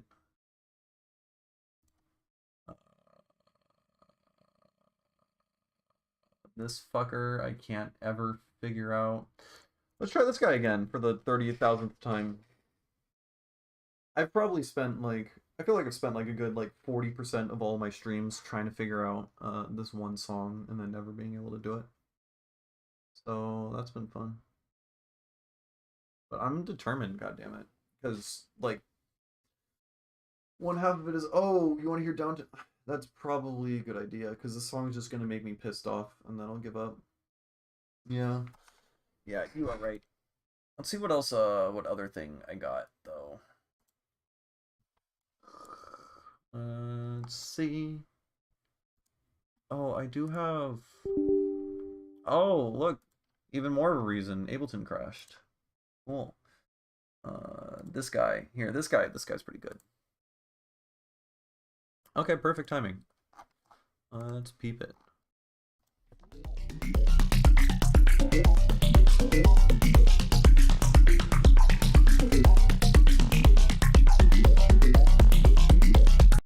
I mean, okay, so I can hear the sub because I have barefoot monitors, but just something to keep in mind is that 30 hertz, like 90% of people aren't ever going to hear that. Like it can, I think it totally can work, especially if you use it sparingly. Like there's this like maybe like one note in like a melody, or like there's a portion where it plays it as like a breakdown or something. But it's just risky in general. So that's just something to keep in mind. But you know, you do you.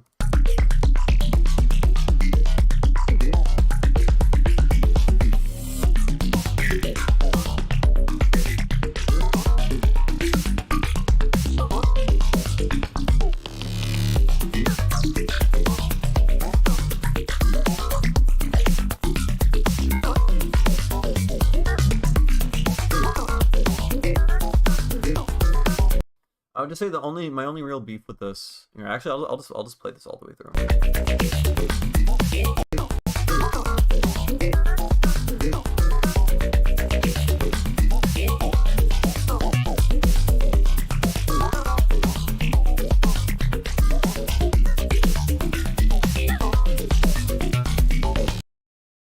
So my only beef with that is it sounds too noisy. Noisy is in like random. I feel like it's a really good base. It's a really good thing to start with for sure as an idea.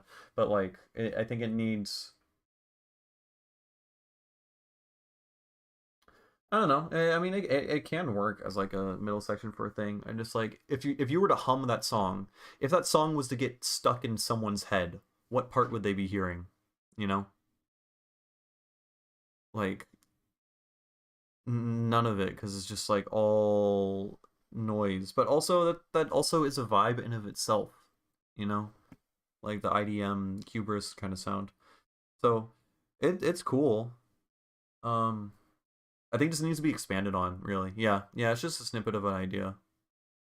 Like, it totally can be expanded into something super dope. Like, yeah, no, I can actually, yeah, no, I can totally see that being a thing. You hear, like, that sound for a bit, and then kick drum comes in, the drums come in general, it becomes dancey, and then it picks up, and then eventually, like, a melody or a bass line starts to come in. Yeah. Yeah. And then also I just think the sub should probably be higher, or at least more variation with it. Maybe do pitch bending with the sub could be cool. You know, like toblify it. Make it a little tobly. Yeah. Alright, here's a thing. This is microtonal. Wow, 17 EDO. Oh, but this is annoying. Whenever I load pigments, if it has a tuning file in it, I have to reopen each pigment that has the tuning file, or else it's broken, which is like really annoying. I don't know.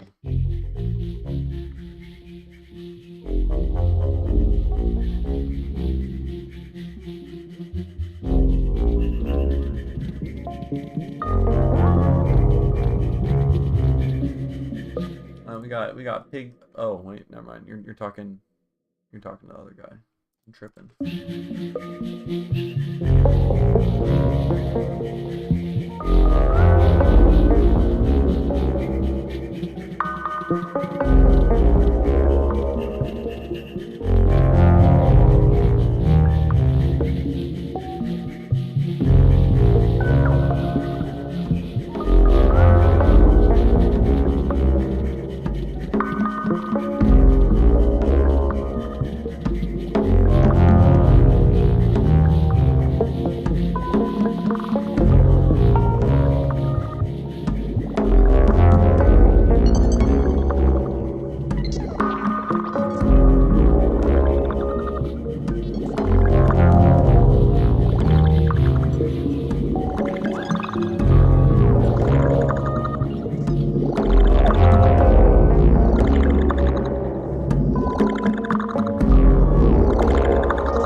Okay, so I don't know. I feel like there's some like build up in like low mid frequencies over here.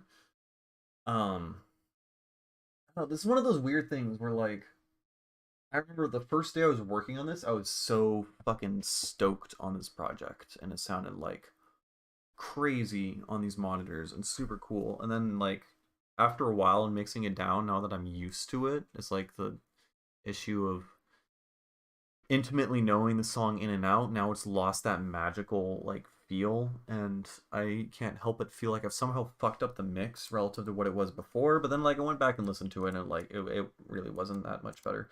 But I don't know, weird shit. But anyways, I feel like there's like some low mid over concentration here, and I want to do some more cool stuff with the voices. So I have this kind of kooky idea that will have to do with like complete phase inversion. So what I'm thinking, so the what I have here is there's this sound here, right? Here, let me put on just headphones.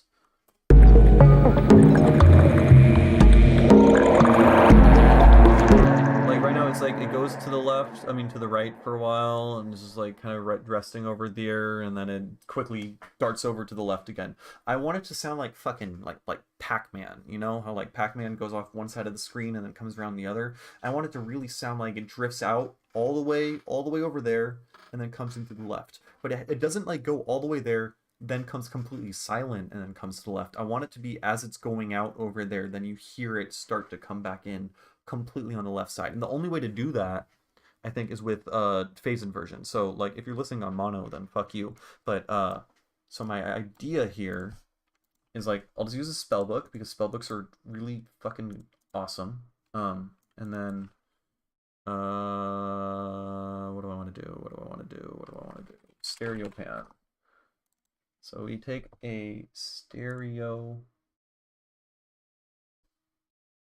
How am I gonna do this?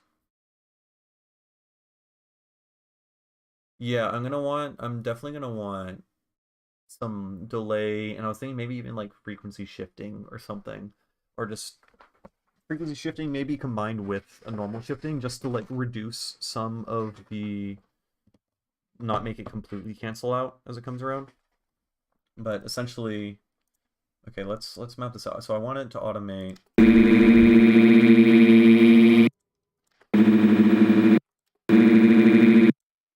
Let's take this out here, right? And then this guy is gonna completely go to the right.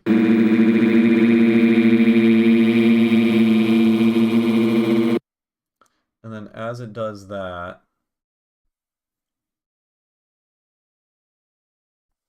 okay, I guess it doesn't matter. This could be stereo, and that could be stereo. And then as that happens, so we're gonna map X here. This is also gonna be X but inverted, right? So then if this spins, whoa, why is one so much quicker than the other? That's not right. Oh, the fucking automation is taking priority. That's weird. Usually the automation doesn't take priority. Just duplicate the channels and pay them. Yes, that would work. But if I can create a rack that just does it, and then I can just throw it on every project file in the future, then that would be great, right? So here, let's do this. Right, and then I want it to go, it's gonna go from left all the way to the right, and then as it's fading out, that guy comes in. Oh, that's weird. Can I do it like this?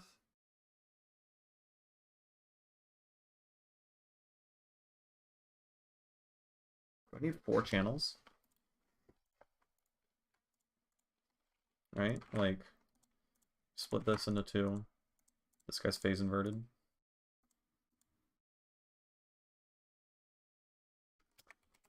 I think I'm overcomplicating it. Here, let's fucking actually just mock it out. Yeah, just with basic automation. Yeah. So we got this guy.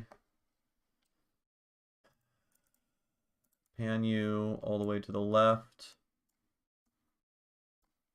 And then let's just get another guy.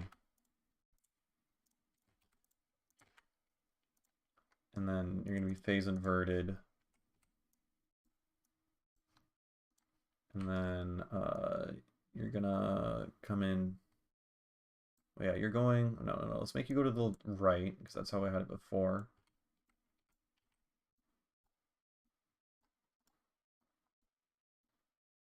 And then you come in from the left. Just that. That isn't it. Oh. Doesn't sound right at all.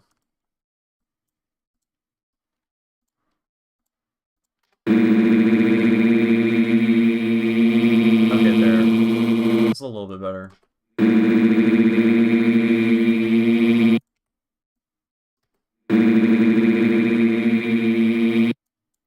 Make these harsher. Okay, that kind of work. That do be kind of the thing I had.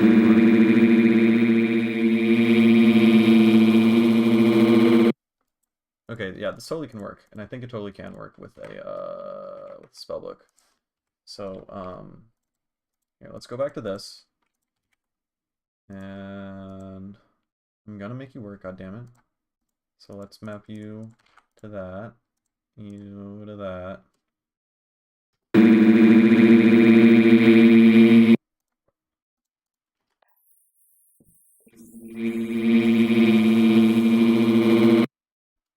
And like and even when it's in mono when that effect is happening, it's only really going to cancel out a little bit at that crossover, you know? It's not going to be too bad. So what I want to happen is when this, yeah, when it's over here, it's completely at left and right. Oh, it needs to stay there. Oh, this is more difficult than I thought. Do I need to use multi-maps? Alright, I might be in over my head. Pac-Man stereo rack, yeah. Pac-Man stereo rack, that's it.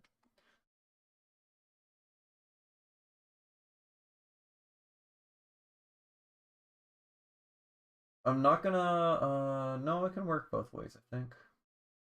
I just don't think, maybe not a spellbook is the way. I might have to use gross ass, I fucking hate this thing, but it's the only thing that works sometimes. It's a super multi-mapper. You can make curves for everything. It's really gross. And it's pretty buggy. So we got this guy here. Here, let's put everything in a thing. We got big knob, main knob. We turn that. When it's at 0, it's going to be, I don't know, to the left. And then all the way. Oh, my brain's hard. Oh god, I don't know. I might just give up on this and then just do the normal thing and then maybe come back to this later off stream. Right, so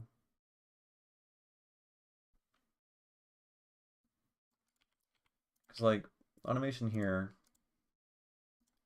this guy's completely out of phase. And I want him to be completely muted. Right? And then this guy, why can't I map? Oh, weird. Okay, let's take you out. Let's just think for a second. Stop getting overwhelmed.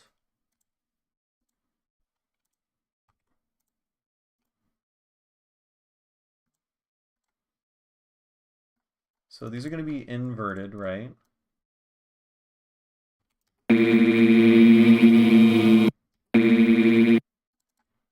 Yeah, okay.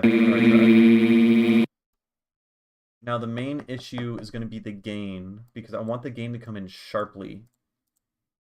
And I also want this to completely loop over, so I might have to use a weird fucking... Yeah, I think this is like a little bit outside of the scope of what I'm trying to do. Because like all the curved knobs and shit I'm trying to make are like very exact and it's not just sine waves and stuff like that.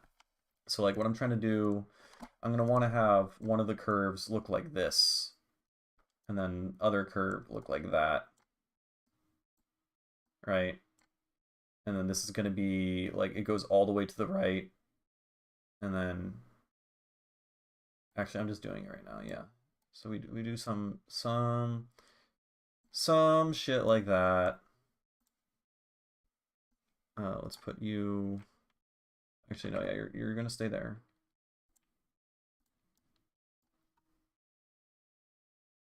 You definitely can use it in one knob if I use this device. It's just a pain in the butt. So then I can map A1. Wait, let me remember what the curves are. So yeah, A1's gonna be gain of that guy. And then A2 is gonna be gain of that guy. Gain volume, right? And then now, yeah. Okay. And then, so this knob twists all of these knobs here, and then all these knobs correspond to these curves here. And then, so I can draw the curves, and then I can map here, each of these knobs goes to one thing. It is a pain in the butt. And then knob number 3, you're gonna control, wait, remove. Knob number 3, you control that. Knob number 4, you control that. And then, does this do it? It does, but I need to like refine the curves, I think. So we can set this, we can turn on snap on all of these. Do this.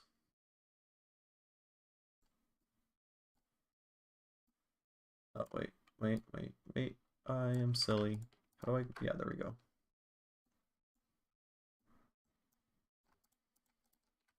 And then you have to like shift click to remove these things around. Okay, this isn't too bad.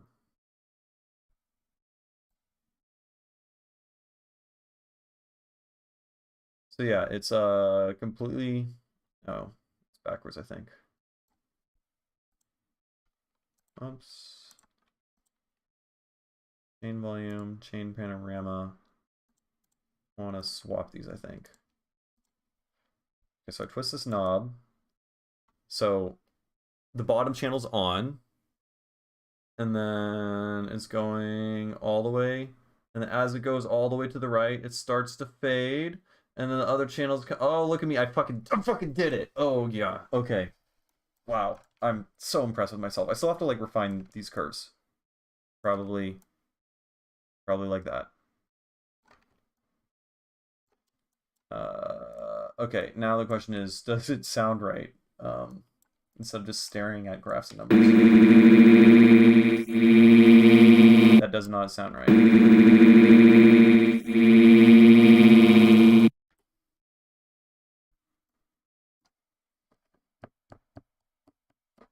What am I doing wrong? I think this is supposed to look like this.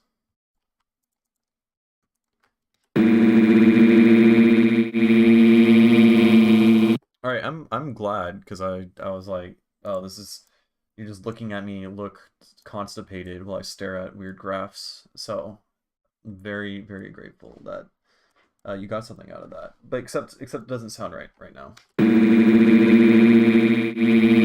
Oh, right now. Oh, I see.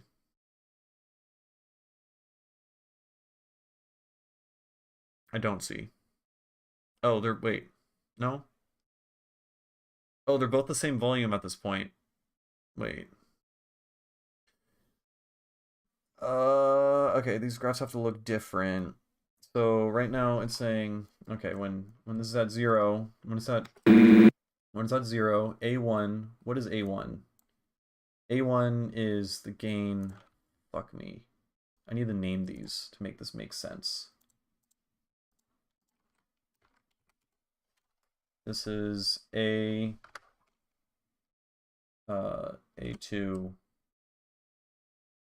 and A2 and A3. Okay, this is gross. A2, gain, A2, A3, and this is A1, gain, A4 pan. Okay, hopefully that is helpful. So when this is fucking, my brain is hurting. So we're at 0. A1, which is the gain, is all the way down. So this channel is muted. And this is panned all the way to the right. Up here is to the right, over here is to the left. Oh, I see. It just required me to, like, say that out loud. So... is that it? No.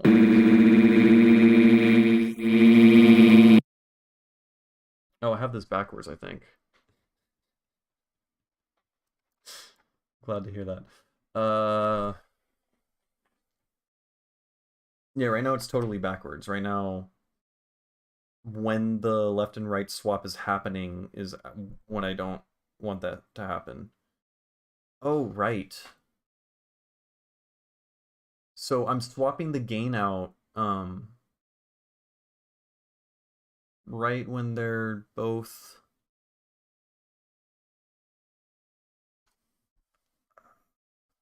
Let's play this again. The soothing sound of that fucking thing.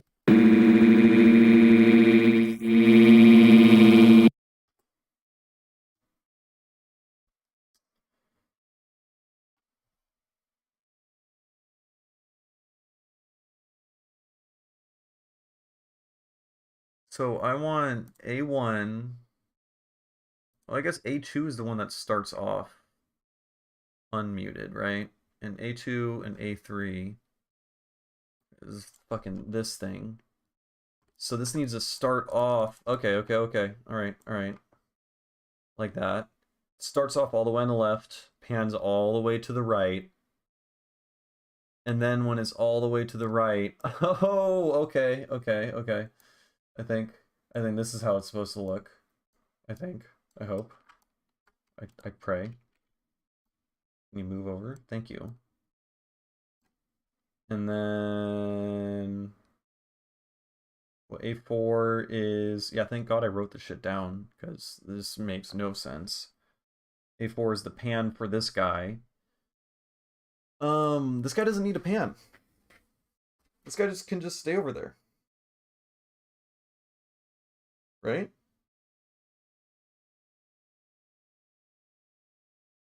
Yeah, that guy can just stay over there the whole time. Alright, let's just... What the fuck was that? Come on. Why are you like this?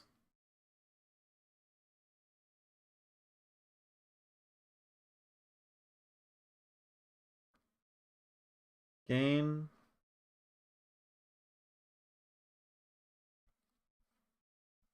So, yeah, this guy, gain is all the way up. Oh, wait. Maybe I should... This guy is A3 pan. Why the fuck are there so many... Can I... What is happening? How do I remove... I thought it was shift click. I right click? Am I tripping? There we go. There's like a billion there.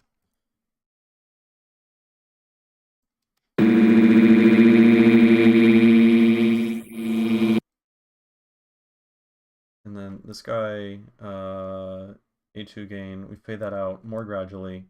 And this needs to come in more subtly.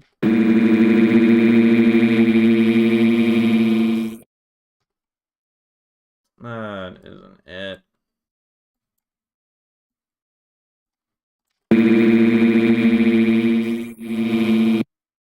I can hear it like panning all the way.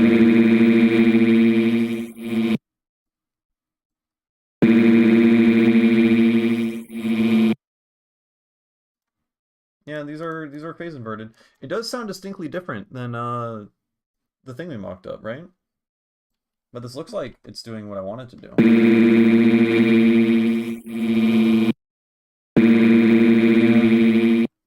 Wait, so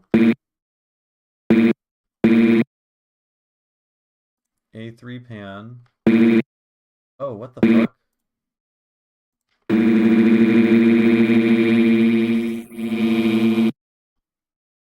I don't get it, man. I don't understand.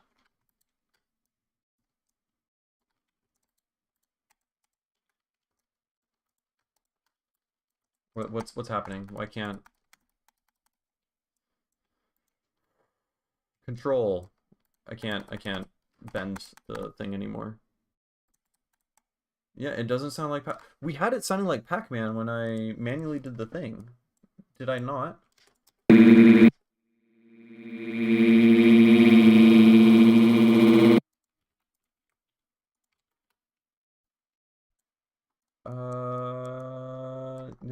This is frustrating.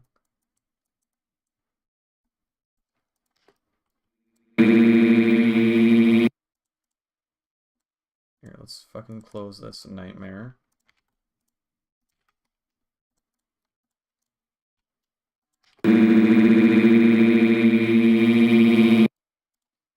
So this guy pans all the way to the right. Yeah, that kind of does sound like it.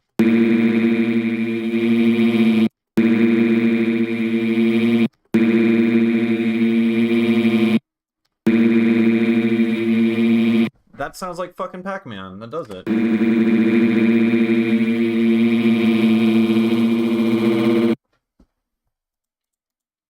Well, this guy's not doing it. Well, I think I just might about give up on this.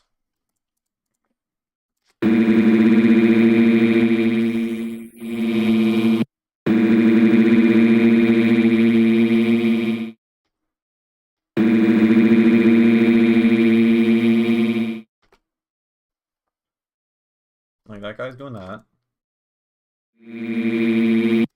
Oh. I'm just challenged. Okay. Just that. I thought that part didn't matter.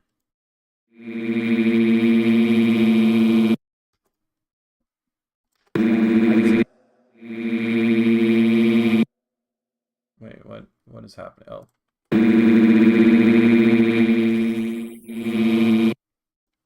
Yeah, it still does not fucking sound right. Like, all I'm doing here... Does that panning even matter? Yeah, it does.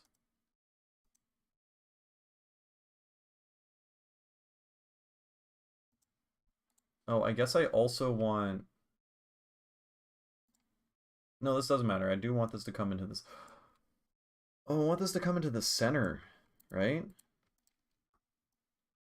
A4 is panning? A4 is panning. Oh yeah, look at that. I want it to go into the center. Except it sounds fucking broken.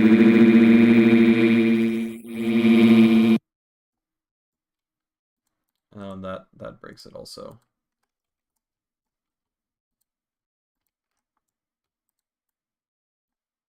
Why are you broken? How do I fix you? I think this is bugged. I think this is just fucking bugged. It's not letting me... Oh, I just had to click enough times. Yeah, no, I need to, like, stop. I have a problem of wasting too much time on some shit when I just... Oh, yo. That actually... Okay, that actually sounded pretty good, I think. What was A2 again? A2 is gain. Let's... Please. Why are you like this? Why can't I? Jesus fucking Christ. please? Are there like a billion there, or is this bugged? I'm so close. I'm losing my mind.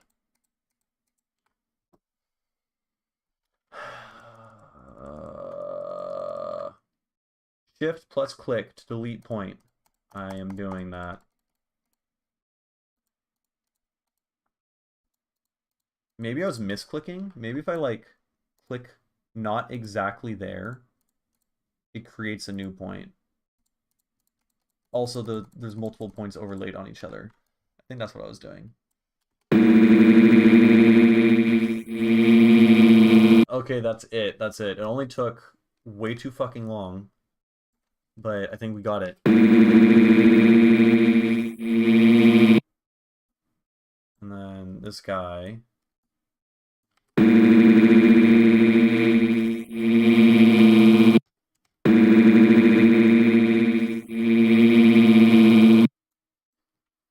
No, only issue is like the guy that goes to the right, just confused, like goes all the way to the right and then vanishes. And I want it to sound more gradual, you know. But this is like pretty much there.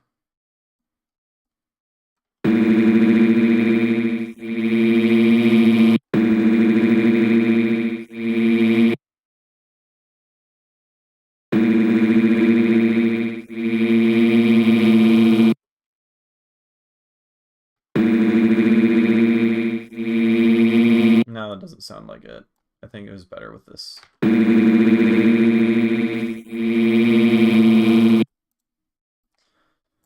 Okay, fucking. Alright, let's throw you. And stereo imaging. Oh wait, I need to make the macro knobs better. You map there, big knob. Okay, and then let's delete that. Need two waveforms crossing over. That's kind of what the curves are doing, are they not? Like when you have waveforms crossing over each other, I know there's like a very specific type of curve that you need for like zero gain loss, you know? But that's not necessarily what I'm looking for. I just want a sound. I guess maybe if I add like reverb and shit, it might sound better. So like if we...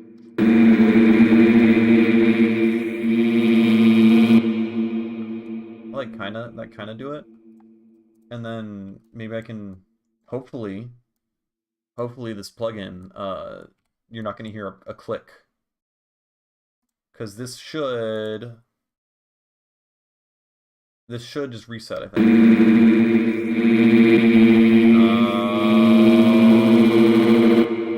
Yeah, I'm fucking losing it. Anyways, I'm going to use this, whatever. He has a channel split and the rack said it was 2 signals. Yeah. Yeah, that was it. That was it. I didn't quite catch that was what he was talking about. Alright, let's go back to this fucking stupid goddamn thing. Let's put all this shit here. And then let's, oh, we can change the curve of this, and then they're like multiplying curves together. Isn't that cute? I think that's adorable. I can't believe you guys just watched me do that for the past like fucking 20 minutes.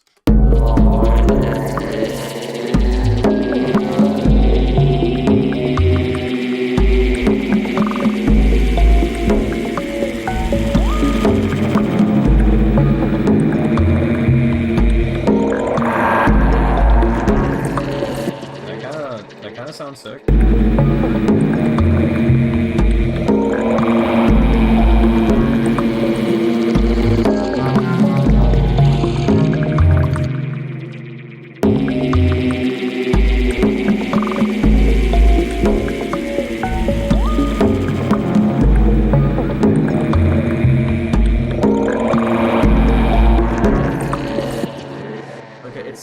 less like Pac-Man. At least, well, I'm layering it with shit right now. It's being layered with, maybe I'll pitch it up an octave.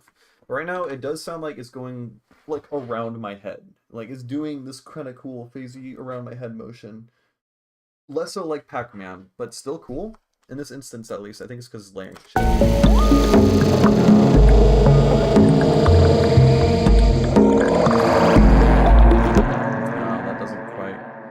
Yeah, I need to like fuck with some liquor.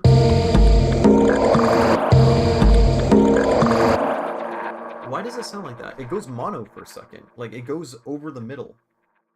But it's completely out of phase. What does shit sound like completely out of phase just in headphones? Let's listen. I can just do this. Oh. Okay, it still kind of sounds like it's in the middle. I think that's what's happening. For some reason, you know, if you...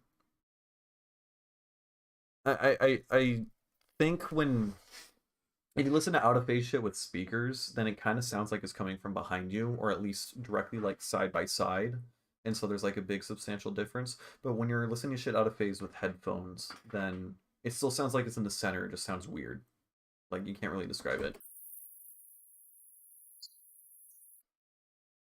It like almost sounds like I can't even think of the right words. Like the way I would describe it is you know how like when you look in a mirror, like the orientation is flipped, like you're looking that way, it actually does that, you know? If that makes sense. That's what it sounds like in headphones. Which doesn't actually make much sense to describe it that way, but that's how I feel.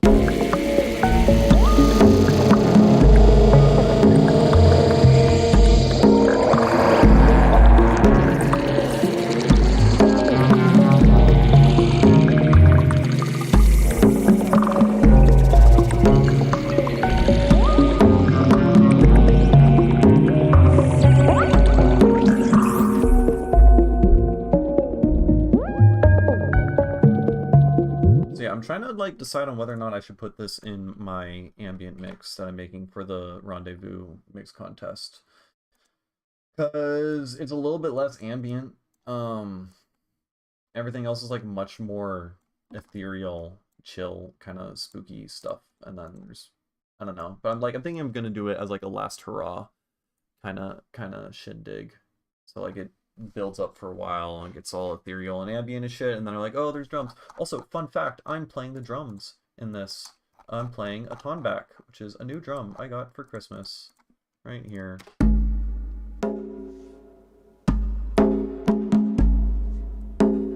Isn't that cool? I'm gonna show you a video of a pro player playing the tonback, because that shit is crazy. You're gonna lose your mind. Black. His name is Mohammed something. Here we go. Yeah, this guy.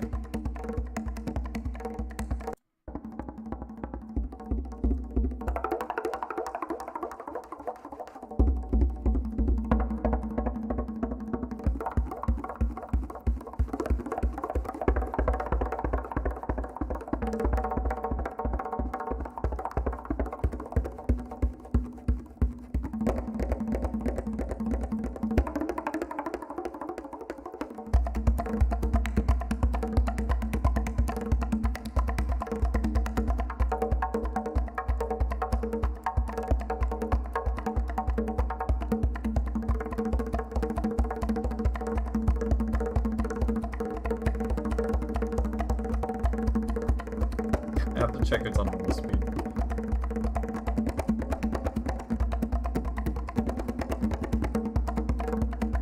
So I'm kind of a dumb fuck, because this is like one of the hardest drums to learn in the world. And I'm also playing tabla, which is also like one of the hardest drums to learn in the world. And I am very limited on time for all my bullshit hobbies as it is. But yeah, right? It sounds so fucking cool. There's so many like textures and shit. It's fucking... Oh, this recording's way better.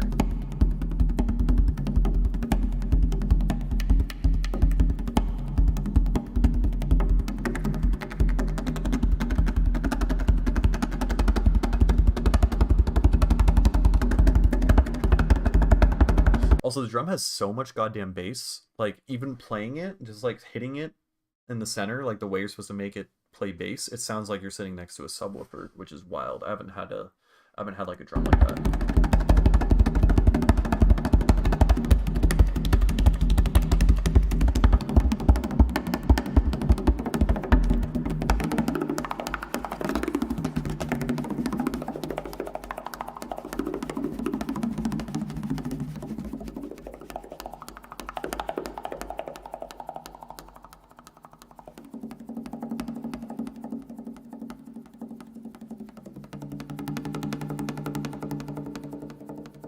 Yeah, that shit's good. So I need to get good at that, and then just think about all the fucking crazy fills and stuff you can just throw into music just with live recorded drums. I've been doing that more, because now I got a good microphone. Like in this song here. No, not that.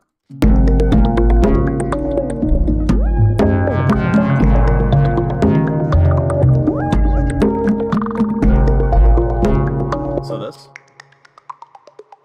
That's me just smacking my fucking face.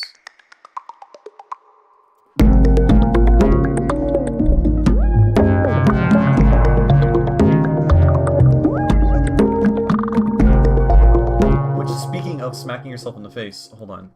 I was inspired by Naughty Shauna. It's fucking incredible, masterful musician.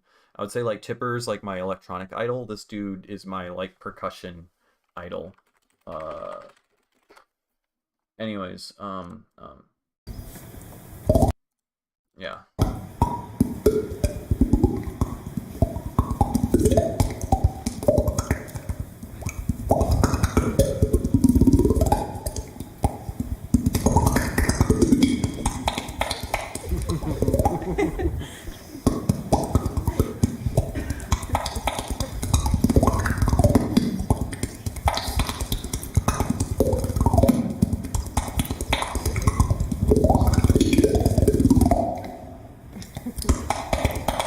No idea how. I've like,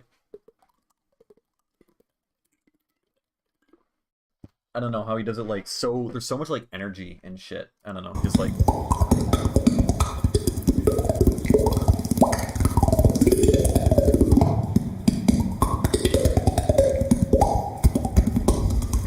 he's like playing his chest as like a fucking bass drum, dude. I cannot. This dude is so cool.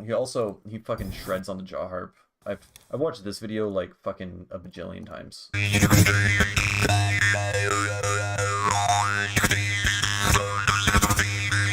And back on the fucking topic of formant tracking, if you could get a formant tracker to work, imagine fucking playing jaw harp and shit and throwing the formant. Oh man, I need to figure that out. I think I need to like learn C++ and then create like a linear predictive coding fucking side plugin thing if I want to try to get that to work with Max MSP, but I don't know. That sounds daunting and outside of my scope, but we'll see.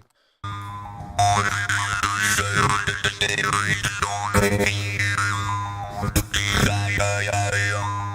also does this like thing where he like smacks his face when he's playing the fucking jaw harp. Like I don't even where's my jaw harp? No, it's gone. No, it's here. Like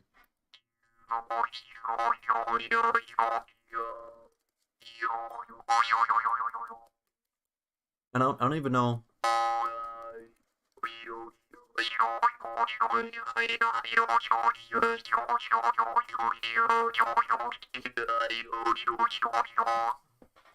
I don't know. He also does this like tongue rolling thing that I gotta figure out, but I can't roll my R's, and that shit be eluding the hell out of me. Anyways, I'm getting distracted. So yeah, this song, what did I do with it? I spent 30 minutes freaking out about that phase inversion, stupid thing.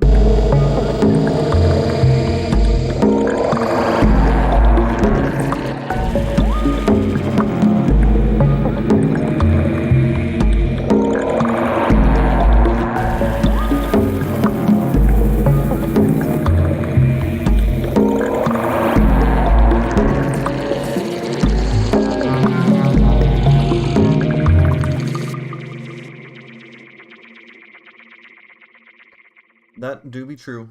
Yeah. Yeah, it's just there's like it's something that like to my knowledge has just not been done before, which honestly blows my mind. I found a few posts about people talking about formant tracking in MaxMSP, and everyone's like, yeah, fucking good luck, dude. Here's some resources. I don't know how to do it. But I mean, if I could get that to work, that could be huge.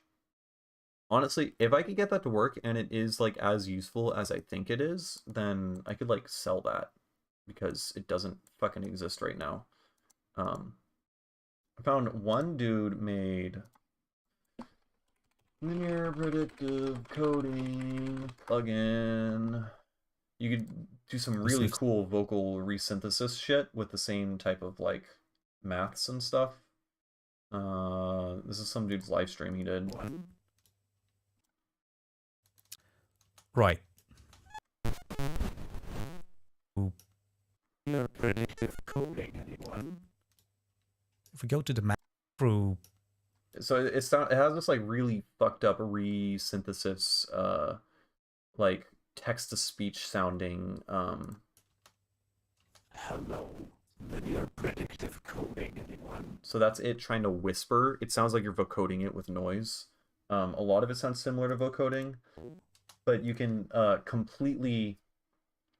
you can entirely change the pitch while keeping the formants entirely intact.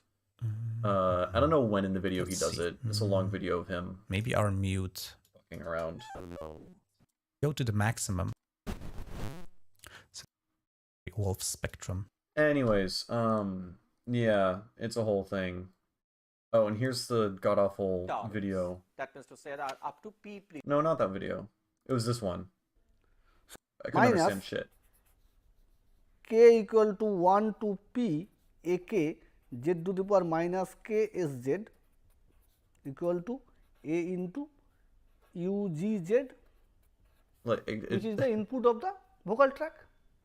Anyways, I'm getting distracted. What the fuck is vector delay? What are you? Oh. This is like a normal built-in thing? This looks like a Max device.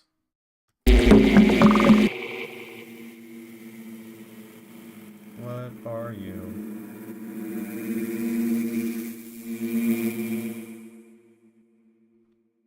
Manipulator? Oh, fuck. Yeah, you're probably right. Probably, yeah, it sounds similar. I mean, I know that that is a way to do formant shifting. I don't know if it is like the way. No, probably. It's like, yeah, I think it's like the most common way to do formant shifting stuff. A lot of stuff involving formants in general have to use linear predictive coding. Here, I'm gonna open up a new project file and then fuck around with whatever vector delay is and maybe some pigment stuff.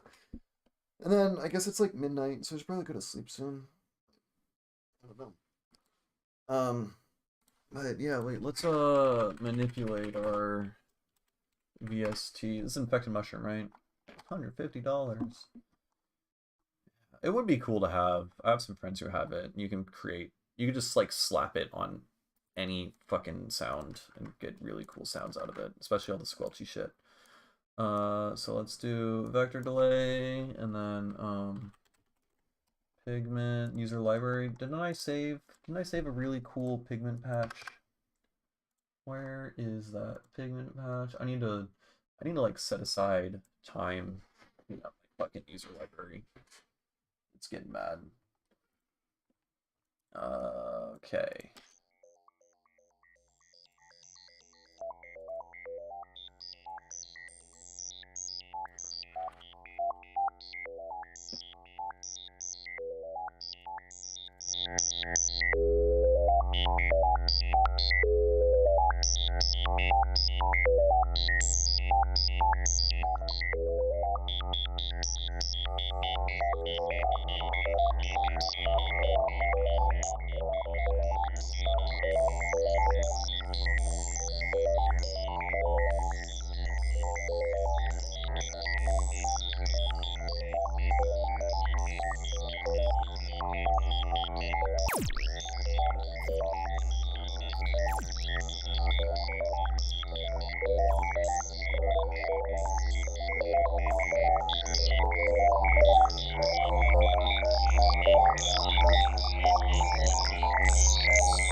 Yeah, take care, man.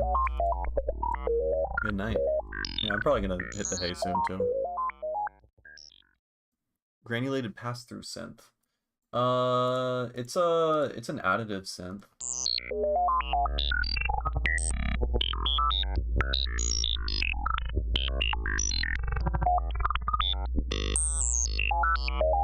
Yeah, that's good. I have to say, I really like Pigments. I got Pigments recently, because I wanted a better, additive synth. I have Harmer, but I'm not, like, super, I don't know, I can't figure out Harmer. I'm not, like, super fucking thrilled about how it'd be, I don't know, just the UI is like really hard to figure out, and like the workflow is like really slow and particular and deliberate for the sounds that you want. At least, maybe I'm just really bad at it, but I really like the approach of just like fucking slapping LFOs on everything and just like changing hyperparameters and stuff like that. And it seems like Harmer doesn't have as much of that type of workflow. Anyways, Pigments is like, it's got a fucking granular thing. It's got a sampler, it's got a granular thing, it's got a wavetable synth analog, which I guess is just, I don't understand what, just basically wavetable, but just the default shapes with like some shitty noise added to make it sound analog. I don't know. And it's got a harmonic engine, which is just an additive synth, because I really fucking want, I love the idea of additive synthesis so much. Yeah, the workflow is really weird. I don't know, every like parameter that you really want to tinker with, you have to like open up in a weird menu and then like sculpt out really slowly like all the envelopes for everything. It's weird, but it is really powerful, and like I have made it use like really cool shit with it. But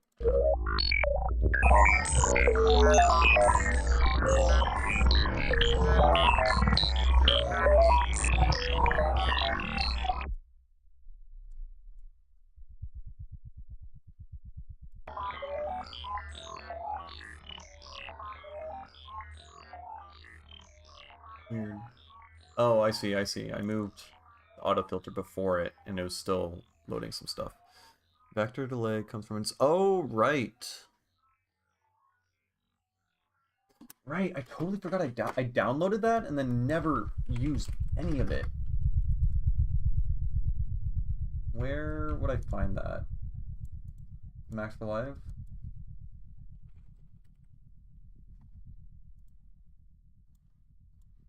Packs. Yeah. I never used any of this shit. I have too much stuff like that where I'm like, oh, that looks cool, I'll download it and play with it later, and then I just don't. Yeah, Harmer. Okay, like some things I really like Harmer for. It's just like if you like change the prism amount really slightly, which is just how it changes all the partials. Like if I just change the prism amount and then move it all the way back immediately, it sounds like fucking super dispersory and wet and shit. And I think that's because by adjusting the partials, it changes the phase of everything, so that when it lines back up, the phase of everything's fucked up, so it doesn't sound like a saw wave anymore. So,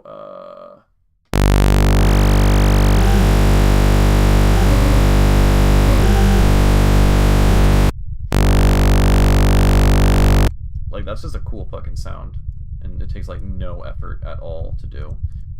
But yeah, I don't know, it's, like, really hard for me to use this workflow for making sounds. Like if I want to go in a harmonic prism and change the curve of how things are fucked with, I have to like open this thing up and then draw in some kooky pattern here. I don't know.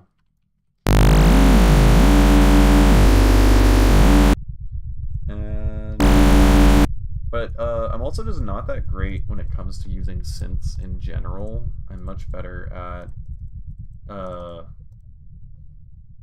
like building racks and stuff, you know. But I've been enjoying Pigments a lot. It's got really cool presets, and I've been making really cool sounds by just tweaking them a little bit. So, like this thing here.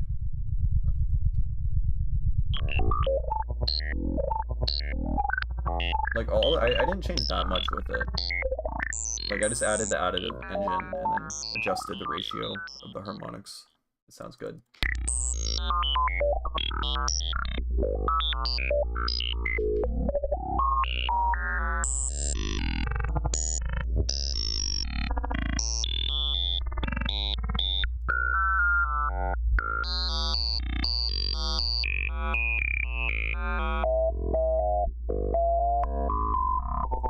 And it's like honestly so simple.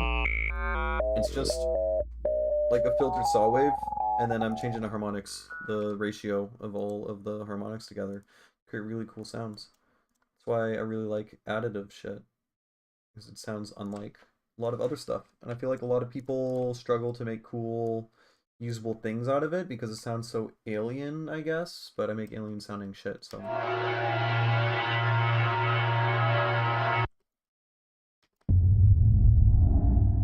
Oh, this reminds me. I want a gong so bad. My coworker. I have a coworker, and she's like 50 or 60 years old, and she is a gong player.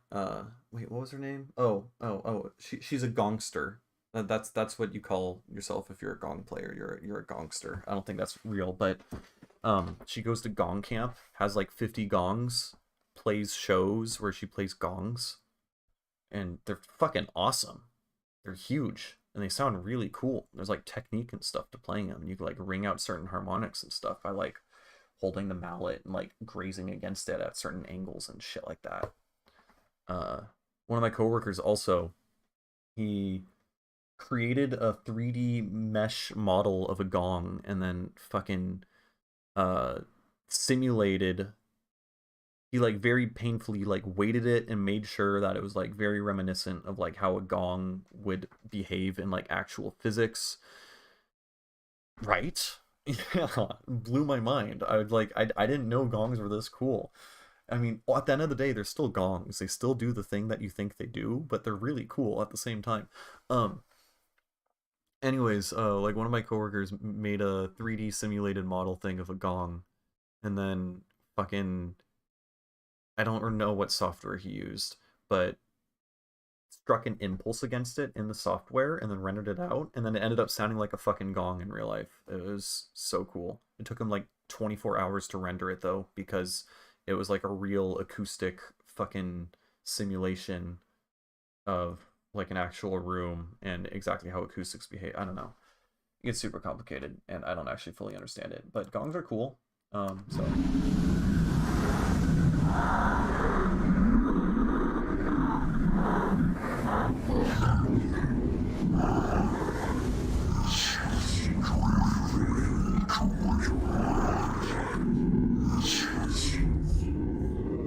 that's cool. No, it wasn't Blender. It was some it didn't look like it wasn't a cool looking gong. It was like strictly just to get the dimensions and like the physics of everything right. Some simulation software. Yeah, I don't know. I'm not sorry.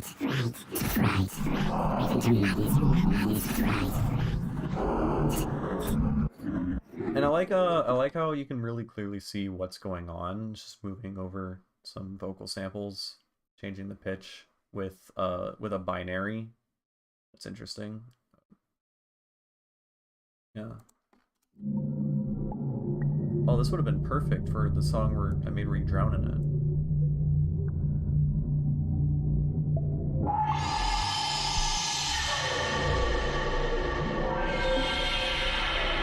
Like honestly, I've never like found a synth where I find so many of the sounds usable right off of the bat. At least for like the stuff that I make. Like if you use like Serum presets, they're all like really shitty like garage like chord stabs and like happy hardcore synths and stuff like that. And this is just like alien fucking weird stuff that maybe I guess like producers who make more normal stuff wouldn't know how to use. Here, I'm gonna grab some water real quick. Oh wait, oh geez, where's my water? Oh, I know where it is. I'm gonna open up this project file and then I'm gonna grab some water. In the meantime,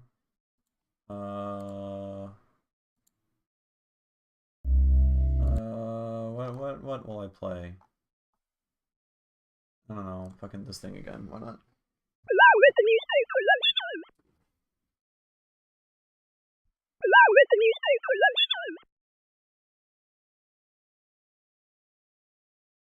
The man read the newspaper at lunchtime.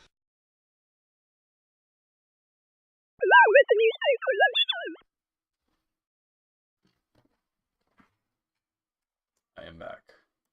Look at me. Less than 25 seconds. Look at me go. Okay, so this song, I'll just show you it, maybe make a couple changes, but...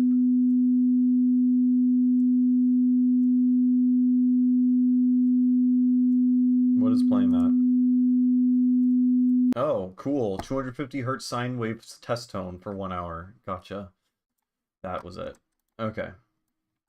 Yeah, here's the thing.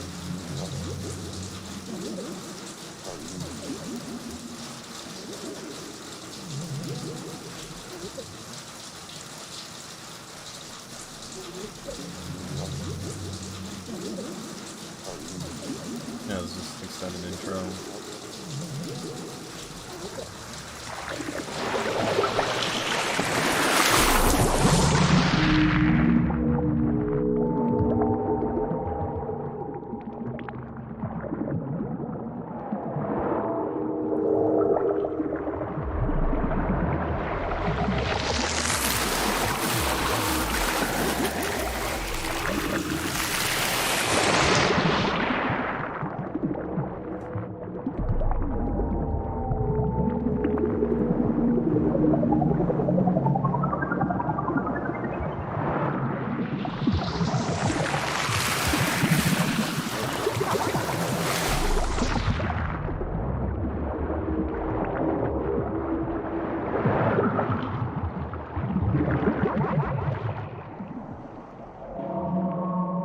So the idea of this is, well, I'll listen to it in a minute. Obviously, you're underwater, and you find some whales.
So, the idea I was going for there...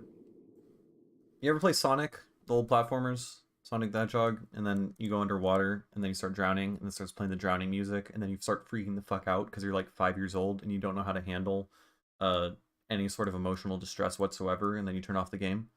That's kind of the vibe I'm going for there. It's like, sounds like you're kind of starting to drown, and then you're like rushing up, and then escaping the fucking weird whale siren sounds, and then you end up...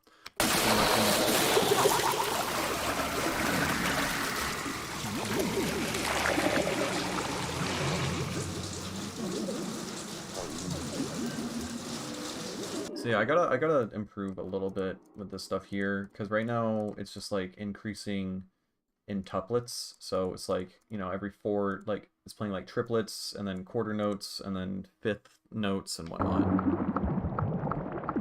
It's some weird shit.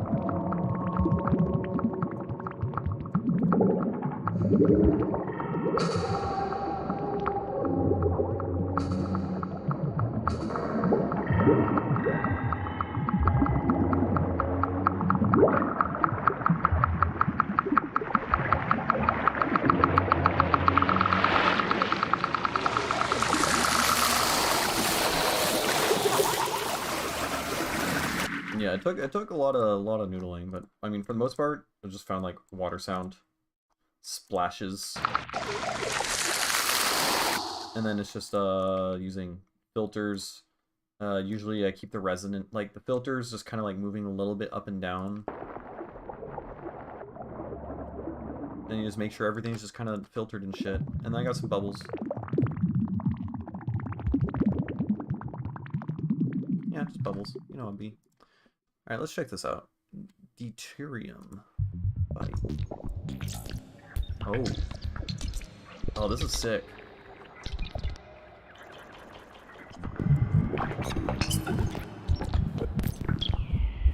This is super cool.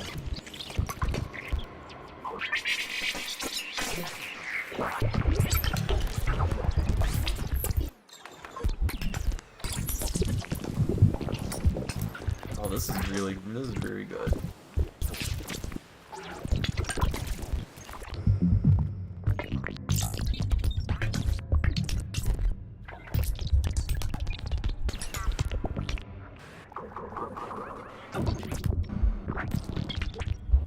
Oh, and another note on the Sonic drowning thing. So I was listening to that same thing. I went on a big hike. That's I'm making a big ambient mix, and that song's in the mix. And I went on a hike, and I was listening to all of it. And when that like part came, and the fucking Sonic drowning part happens, and then like it submerges or whatever, I noticed I was holding my own breath the entire time, and I was like, oh, holy shit! Like, I don't know. I had a very odd, like, physical sensation of actual panic go on when I was listening to that, because it really did feel like I was underwater, and then, like, fucking I could hear the bubbles and air and stream and everything rush past me as I'm, like, moving up to the surface really quickly and panicking and all that. So, really cool experience for sure. Yeah. This is really cool, though. It would be very cool if you could send this without any reverb. It's like a dry signal, and then I can fuck with it. I would appreciate that. That'd be neat. But this is really good. Those guys.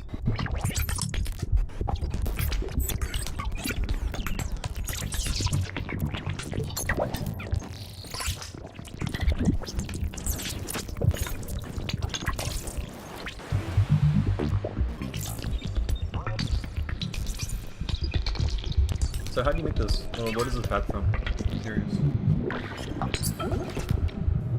Because there's like some cool like baseline shit, but then what the fuck is that? Yeah. Okay, let's go back. Okay, so there's some like using delays. You're using a lot of delays, and then fucking moving the time around. Also.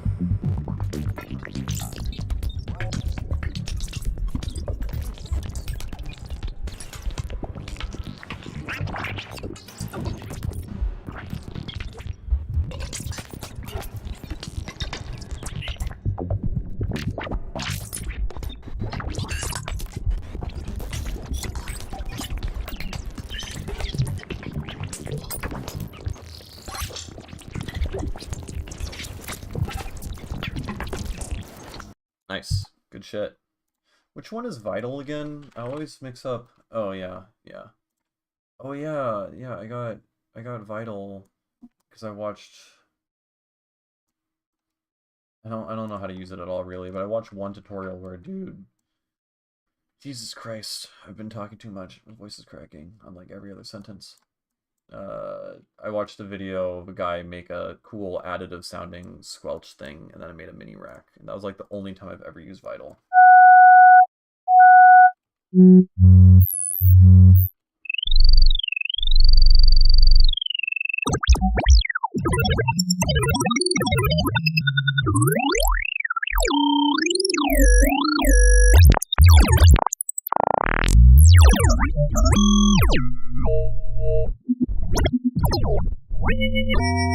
I forgot what all these knobs actually do. I just know I'm using a spell book somehow.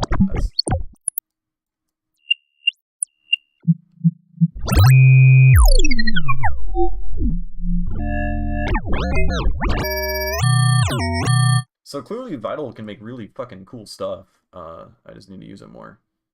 Yeah. Serum clone of the filters. Gotcha. Yeah, I just remember something about the way it can fuck with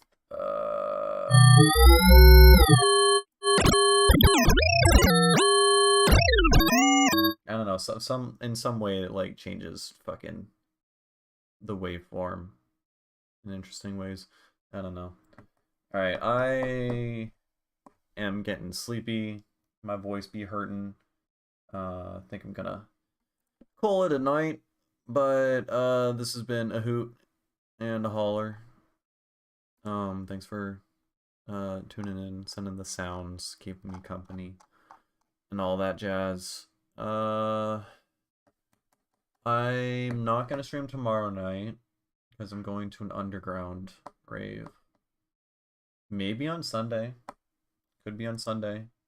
I think my work week is gonna be super fucking busy, so can't promise anything. But hopefully I can stream some during the week next week. Yeah. But alright, I'm heading out. Thanks for watching and all that jazz. Later.